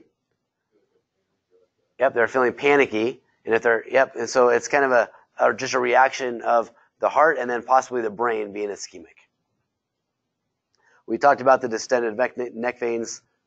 We talked about the pedal edema, the wet lung sounds, and we pretty much covered all the other stuff. Okay, so now let's get into treatment of somebody with this heart failure. So vital signs, again, we're going to always put them on the cardiac monitor if it's any related cardiac disease. Administer oxygen if needed. Allow the patient to say however they want.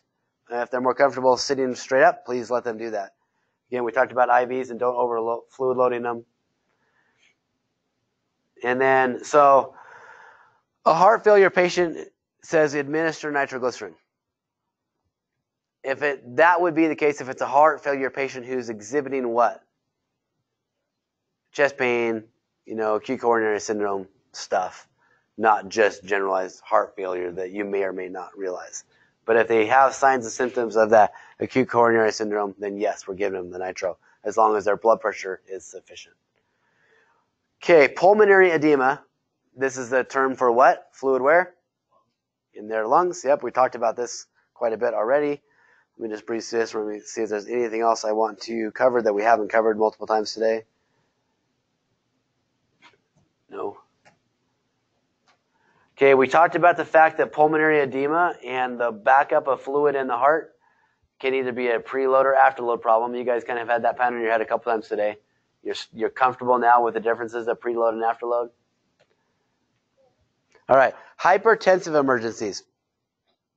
Systolic pressure greater than 180 or diastolic pressure 120. Big deal? Not a big deal? Concern? Not concern? It's a big deal for the patient because of what it can lead to. What is the big risk for a hypertensive emergency? Stroke. Okay, so that's why it's a big deal. But it's not a big deal as far as EMS goes, where we need to get on the board. We got to get this treated right away.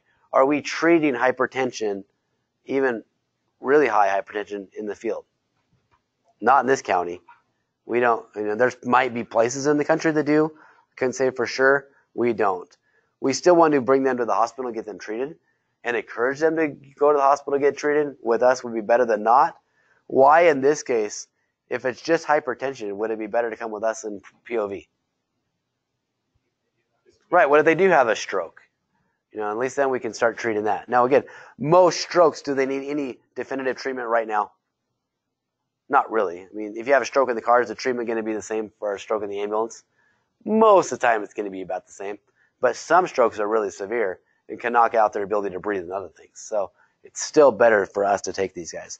Even though we're technically not doing any intervention in the ambulance to lower the blood pressure, it's the safest means to get them in where they can get treated. Okay, some other stuff that can happen in the chest related to cardiac, an aortic aneurysm or a dissecting aneurysm. Right. So what blood vessel do these occur in? It's in the title, the aorta. Where is the aorta? It comes out of the heart, circles around, but then where does it go? It goes clear down through your belly, right? So your aorta is throughout your entire chest and belly. These aneurysms or dissections can occur anywhere in that. Okay.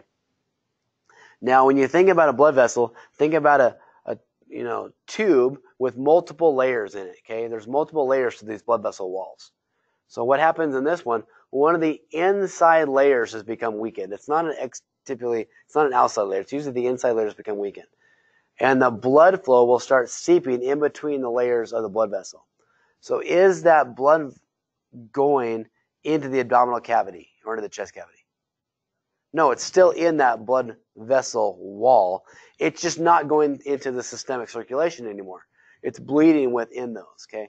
So when you get those dissecting aneurysms where all of that you've had an aneurysm where the blood flow is kind of leaking in there, now it starts dissecting where it's just tearing up more of that blood vessel, and it can actually get to the point where it truly ruptures. If it ruptures, what happens? You're dead right there, right? But it'll start dissecting and just start destroying the lining of the aorta with that blood flow running in there. What happens with a dissecting aortic aneurysm? What are the symptoms the patient's going to have? They often feel a tearing feeling in their chest or their belly. Feel short of breath. They'll get chest pain as well, but it's not your classic cardiac chest pain. It's different pain. But yeah, and then what do you think's happening with their blood pressure? It's going to start dropping in general due to hypotension, due to a volume loss because the blood is in this arterial wall instead of, again, systemic. What happens to the heart rate? Increases because of the hypotension, and that would be severe. This is like late stages of a dissection. And what's that going to do to the dissection when the heart rate goes up? Make it worse. So it's a compounding thing. And can they fix dissecting aneurysms? Sometimes. It depends on the aneurysm. It depends how bad it is. Sometimes they're treatable. Sometimes they're not. It just depends. So we're going to take him in. What are we going to do to treat somebody that we suspect is having a dissecting aortic aneurysm? Okay, well, are we going to fix it? No. Do we have any other medications that's going to help it? Nope. We're going to transport him. And we're going to transport him very carefully. We're going to move them carefully, position them carefully, because the more we move them and disrupt that chest area or abdominal area, what could happen with the dissection? We're going to make it worse, right? So just be really careful with our movement of them.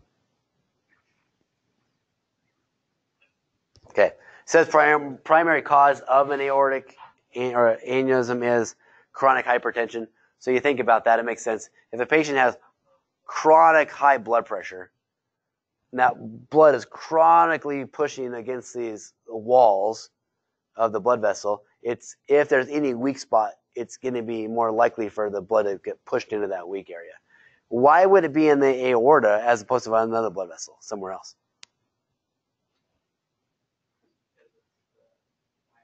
Right. More volume, more pressure is all it is. It's right out of the heart. There's the most blood in it. There's the most pressure in the aorta than anywhere else. So that's just where it's more susceptible to it. Could you have a dissection of another artery somewhere else? Yeah, you can. But they're not as life-altering as the aorta because it's a lower blood volume area. All right, so the next handful of slides we're going to somewhat blow through because you guys, it's the same stuff you get with all these where you're talking about more patient assessment, seeing size up stuff. So we'll talk about some of the cardiac specific stuff, but otherwise I'm not going to hit everything that we talked about multiple times.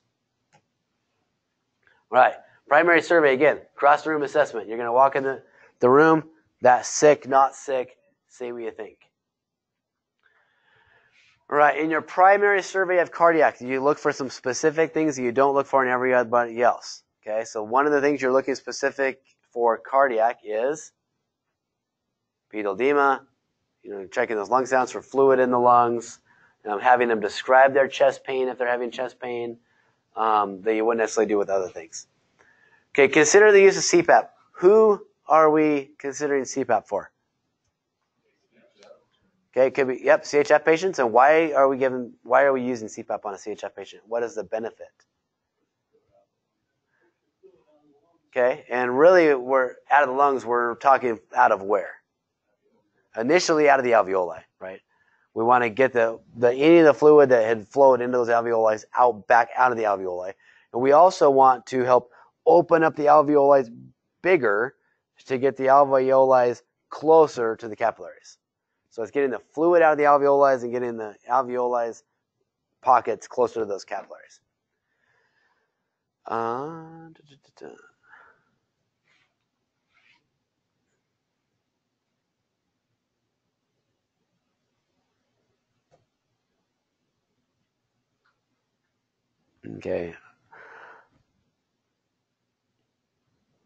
Okay, so here is some specific questions about patients that have had or that you're assessing for chest pain.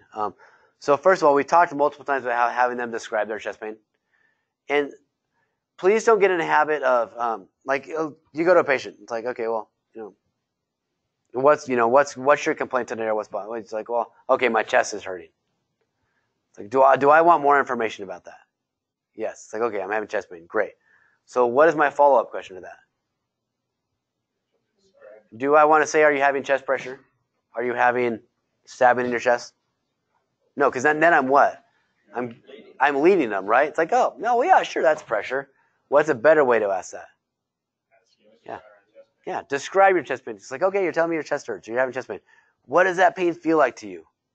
And then they can more describe it. And then, okay, I understand you're having that pressure in your chest or whatever they describe it as.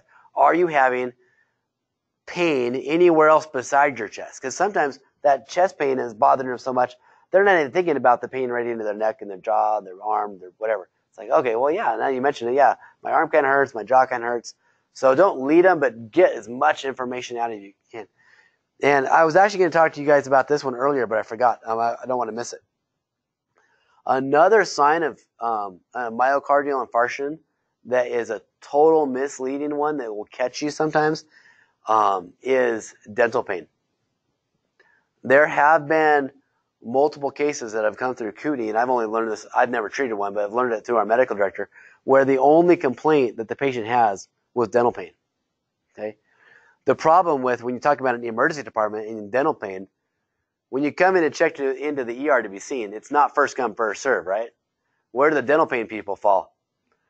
They get skipped and they get skipped and they get skipped and they get skipped and they get skipped. Well, there's been a couple cases over the many years that I've been around the system where they've had patients come into the hospital with this dental pain and then come to find out it was actually an MI and they've been sitting in the lobby getting skipped over with their heart attack, but they weren't having those classic symptoms. So if you do go on a patient with dental pain, I'm not talking your 16-year-old meth head that doesn't take care of their teeth and their teeth hurt.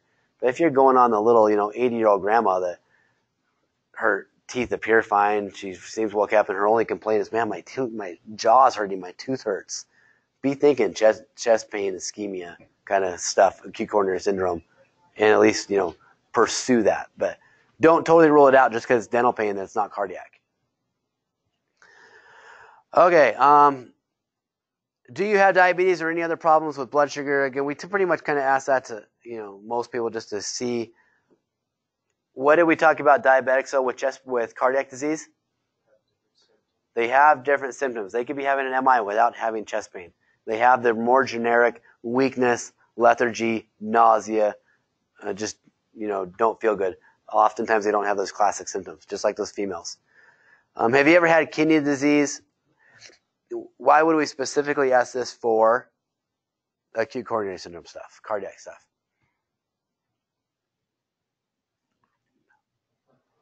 I'm not sure. I was actually thinking about this too. Without having to look it up and read it, I'm not sure specifically what they're looking for with just kidney disease. I know a lot of the medications affect the kidneys, but I don't know. Like a lot of the diuretics and stuff, the kidneys will affect how it works. But specifically, if we're just talking cardiac, I'm not sure what they were prompting there. All right, do you have any risk factors for coronary artery disease, smoking, high blood pressure, those kind of things? So you just want to know that to know if they're more likely to have what condition in their arteries. Atherosclerosis. So it gives you a better sense of whether this chest pain they're having, if you think it's really ischemia or related to something else. Okay.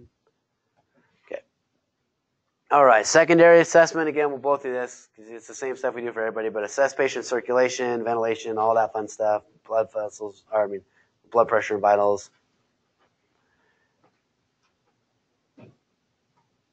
Okay, so let's get into treatment that's a little more specific for this. So you have an acute patient with acute coronary syndrome. You've done your assessment, you've done your vitals. What are the key things you want to get done as fast as you can with an acute coronary syndrome patient? We want to get aspirin on board as quick as we can. And the other, it's more of an assessment tool than an intervention. But what is the other thing we want to do right away? 12 lead EKG. Those are the two things that are really time sensitive. We want to get done right away. All right. So aspirin. Is there anybody we're not giving aspirin to that is having chest pain that we may or may not be cardiac in nature? No one allergy. Okay. Well, my doctor tells me not to take aspirin. Okay, why is their doctor probably not telling them probably not to take it? They're probably on a blood thinner, another blood thinner. And the doctors will tell them, okay, we're going to put you on Plavix or whatever. Don't take aspirin. That is a chronic aspirin dose. That has nothing to do with an emergent acute coronary syndrome. We still give them aspirin even if they're on Plavix or another blood thinner for acute coronary syndrome. Why do we still give them aspirin? Right, we're not giving it to them because it's a blood thinner. We're giving it to them because of the platelets. It helps the platelets not stick together. Plavix and the other ones don't have that same effect during an acute coronary syndrome. Okay, so we're giving it to them for a different reason. So make sure you have that conversation with them. So it's like, okay, I know your doctor doesn't want you to take aspirin while you're on a blood thinner, and that's okay. But during this chest pain, we still need to give it to you, and it's all right. You're gonna be okay with this dose of aspirin. It's not gonna make anything change with your blood thinning. Okay, it's a one-time dose that's fine. Okay, so we had done our 12 lead, we've done our aspirin, we're doing our interview, we're figuring out what's going on with the patient. What other treatments you guys want to do for someone with acute coronary syndrome? So IV access, definitely. We want to consider nitro depending on their blood pressure and what does it need to be? Systolic of at least what? 90. Okay. Now, people take nitroglycerin all the time out in the general public without an IV in, right? But we would like to get an IV, if possible, to do nitro. What if you can't get a line? Are you not doing nitro? That would be smart to contact medical control. You can still give your nitro. Just be careful. I mean, I always love when people say that. Give this medication carefully. How do you give a medication carefully? But what do we mean by that? Be hypersensitive for negative outcomes from that medication. It's not like you're just going to throw the medication at them and now I'm sitting on my tablet or I'm doing other things. If we don't have an IV, you're going to be watching their blood pressure very carefully. Okay? So if it starts to dump, are there other ways we can help with blood pressure than IV fluids? Not a lot, but maybe we could lay them down. Maybe then, we could, bump up and go code if we have to, if they're getting super hypertensive, hypotensive, whatever, I don't know. But just know that if we're truly worried about a ischemic heart condition due to, atherosclerosis or a blood clot, that the benefits of nitro outweigh the risks without having an IV. Okay. Now, if they're super hypotensive, we're not going to do it though, because then the risks don't outweigh the benefits anymore. But if possible, please get an IV first. Now, for those of you guys that have been around a while, you guys know this as well, but so everybody is clear, everybody does not react the same to nitroglycerin. I've had a patient with a systolic blood pressure of right around 90. You give them a nitro, and you're expecting I'm going to give them one and be done, right? Because their pressure is going to drop. Shoot, 5 minutes later, you check the pressure, it's still about 90, or a little above. so you can give them another one. I've also had a patient with a systolic blood pressure of well over like 150. I mean, almost in a hypertensive state. Give them one nitro. Next thing you know, they're diaphoretic and they're clammy and they're like, skin looks like crap. I'm like, I don't feel good. It's like, all right, check a pressure that's 80 systolic. It doesn't have the same effect with everybody. So there's never 100% when you give them that nitro, what's going to happen with that blood pressure. So just pay attention. That's why it's always better to have an IV first. Without the IV, would you be better off considering nitro pace? Nitro pace would be safer because it's not going to have the acute blood pressure effects as fast, but you're also not getting the benefits of opening up that coronary artery as fast either. So I still think I would try a tablet. The nitroglycerin, the tablets we give, the effects of it wear off pretty fast. So they are going to be hypotensive, but it's not like they're going to be hypotensive for hours and hours and hours. I mean, we redose them in how many minutes? Every 3 to 5 minutes is when you can give another nitro. Well, why do you think we're redosing in 3 to 5 minutes? Because the effects are already wearing off. Okay, so it's not like it's a long-term problem. It's a short-term problem. All right, aspirins. How much aspirin are you giving? 324 milligrams or 325. Why is it 2 separate doses? It depends what form it comes in. If you get an adult aspirin tablet, one adult aspirin, it's 325 milligrams. If you take 4 baby aspirins, which are all 81 milligrams, it's 324 milligrams. It doesn't matter what you take. We give the baby aspirins for one reason over the adult. Why is that? You can chew either one of them. Nope, it's because they taste better. Because the effects of chewing an adult aspirin and chewing baby aspirin, the medication, the same medication. It's easier to get people to chew the baby aspirin because they're flavored and they taste better. Now, your point, though, about matching the patient's dose, consider that too. So let's say we have a patient that takes 81 milligrams of aspirin every morning, and 2 hours ago they took their 81 milligrams of aspirin. So now the question is, well, now how much do I give? Do I give 324? Do I subtract the 81 milligrams they took? It doesn't really matter at all. Just give them the 324 milligrams and make it easier on yourself.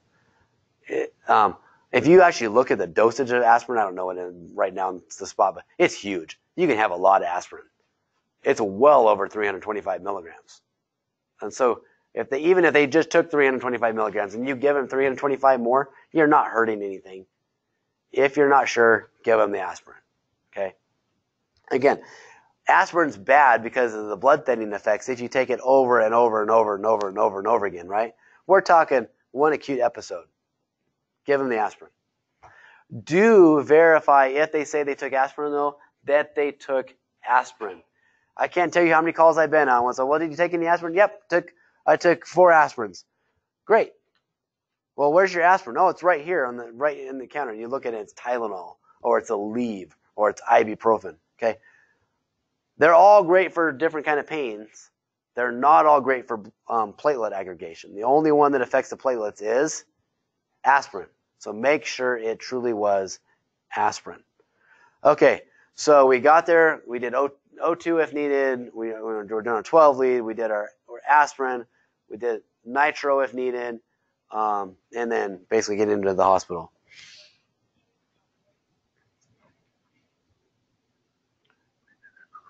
Okay, heart surgeries and cardiac assisted devices. We talked about open heart a little while ago, so I'm not going to talk about it again.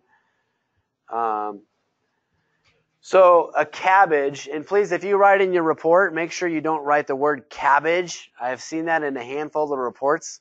When somebody says, oh yeah, history of cabbage, we're not talking the vegetable or whatever that is, okay? It's CABG, the coronary artery bypass graft. What is this? This is what we were talking about earlier. It is when they do a heart bypass. Okay, the procedure for that's called the cabbage. They can have multiple bypasses again, or one. Just remember, depends how many they need a bypass. Okay, percutaneous transluminal coronary angioplasty. That's a Say that 10 times fast. Okay. Dilates the coronary arteries. I honestly couldn't tell you specifically if this is part of a PCI procedure where they do that balloon angioplasty or if it's something completely separate. I don't know. But there you go. Okay, pacemakers. What is the point of somebody having a pacemaker in their chest? Regulates the electrical activity of the heart or assists with the electrical activity of the heart. Okay, remember there's variations to these. Some of them are set to regulate it 100% of the time, where the pacemaker is their pacemaker. And if for some reason the pacemaker doesn't kick off, there is no other electrical stimulus. Their heart's not working well enough. Other times they're demand. What do I mean by that? Right. They're set to sense for a particular heart rate. And if the patient's heart rate drops below whatever the particular pacer is set for, and they can set them all at different rates, then it kicks in and takes over. Okay, and they can shut themselves off. The patient's own electrical system starts doing better. Their heart rate picks up. The implanted pacemaker will turn itself back off again. Okay. Excuse me. Okay, what is the difference between the pacemaker and the automatic implanted cardiac defibrillator? Are they there for the same reason? No. What's the defibrillator there for? Same reason we defibrillate somebody, right? They're sensing for like V-fib or I don't know. Do the implanted defibrillators fire off for V-Tach? Some of them might. I don't know. Because they wouldn't know if it's pulseless or not. I actually don't have an answer for that. I'm not really sure. Never really thought about it until just a second. But it will sense for V-fib for sure and fire off. Now, a lot of them are what? They're not pacemakers or defibrillators. They're pacemakers and. A lot of them are both. Okay, what are you going to do if you have a patient that has an implanted defibrillator and the defibrillator keeps firing off? Definitely going to transport. Get ready to treat them like any other potential patient that's going to go into some arrest due to arrhythmia. So we're still going to get our IV accesses, oxygen if needed, get the stat pads on them. They might not need it because their defibrillator might work just fine, but sometimes the threshold of those defibrillators is less than our stronger defibrillators, and as that cardiac muscle itself weakens, it might get to a point where the implanted defibrillator is no longer strong enough to defibrillate them anymore, and then they'll stay in whatever arrhythmia they were in. So then we might have to still defibrillate them. So we might not, but just be ready to in case. All right, have any of you guys seen the external defibrillator vests yet on a patient in the field? I've only seen it once. Didn't even know what it was when I first saw it. It's like, what the heck is this? But yeah, they have new vests that the patients will wear externally, and it's for patients that they decided weren't sick enough to be kept in the hospital, but potentially needed defibrillated, and they haven't got their implanted defibrillator in yet. So they're basically waiting for surgery. And so they're wearing this AED vest, basically.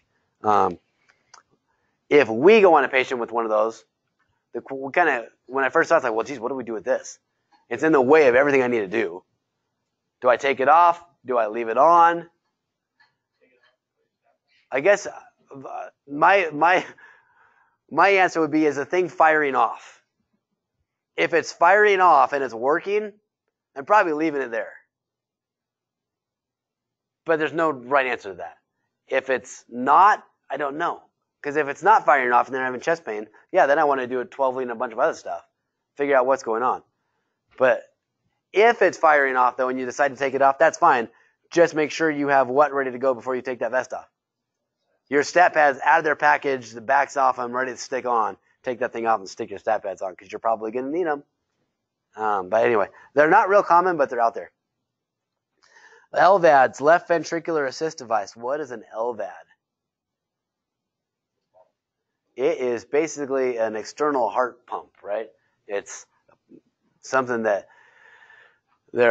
pump is doing the helping us with that left ventricle pump the blood of the body for that really severe weakened heart. Okay.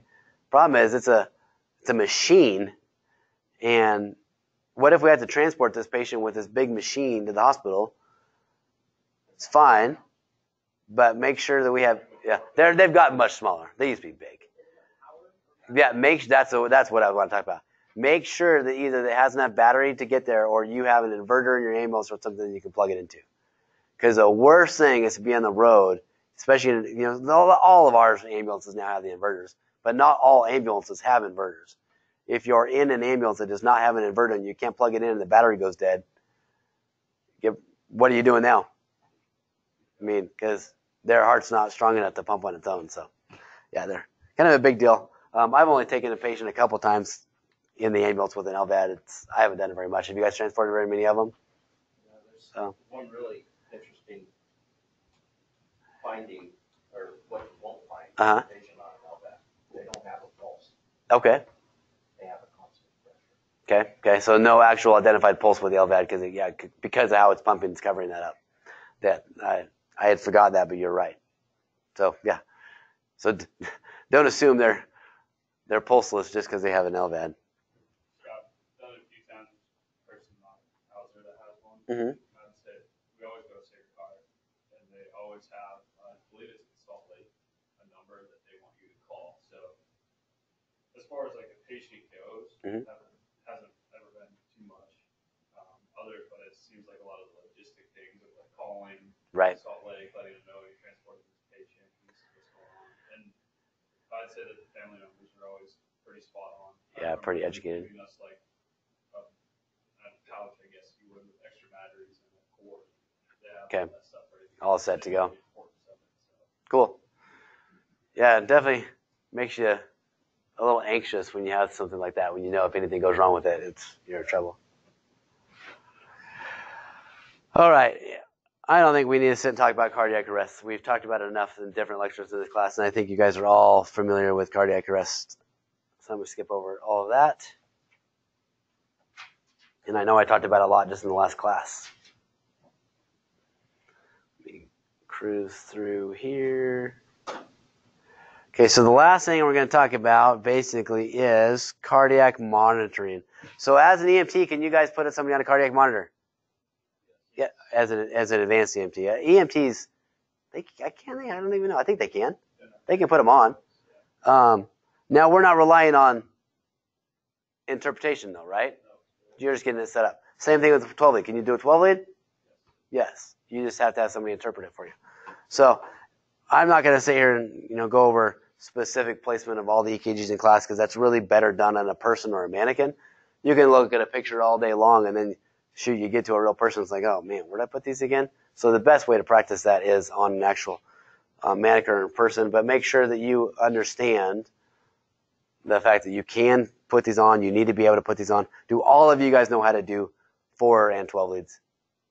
I think probably everybody in our system at you guys' level do. So just know that's very important.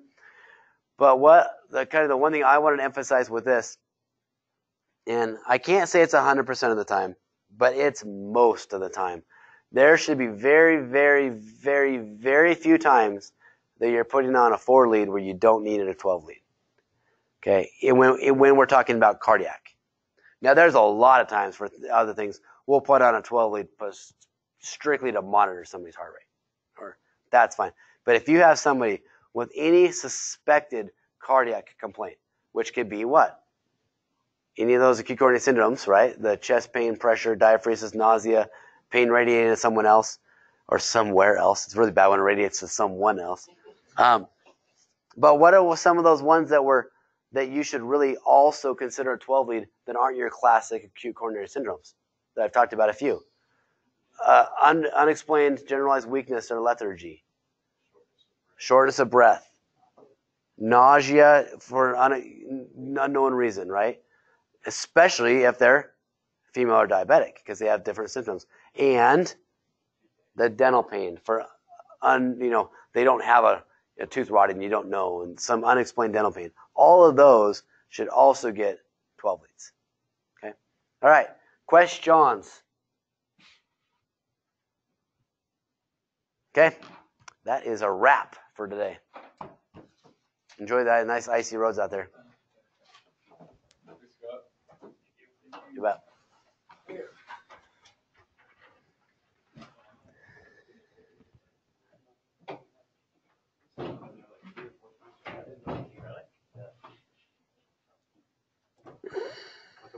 peel your shirt off and let us start kind of on here.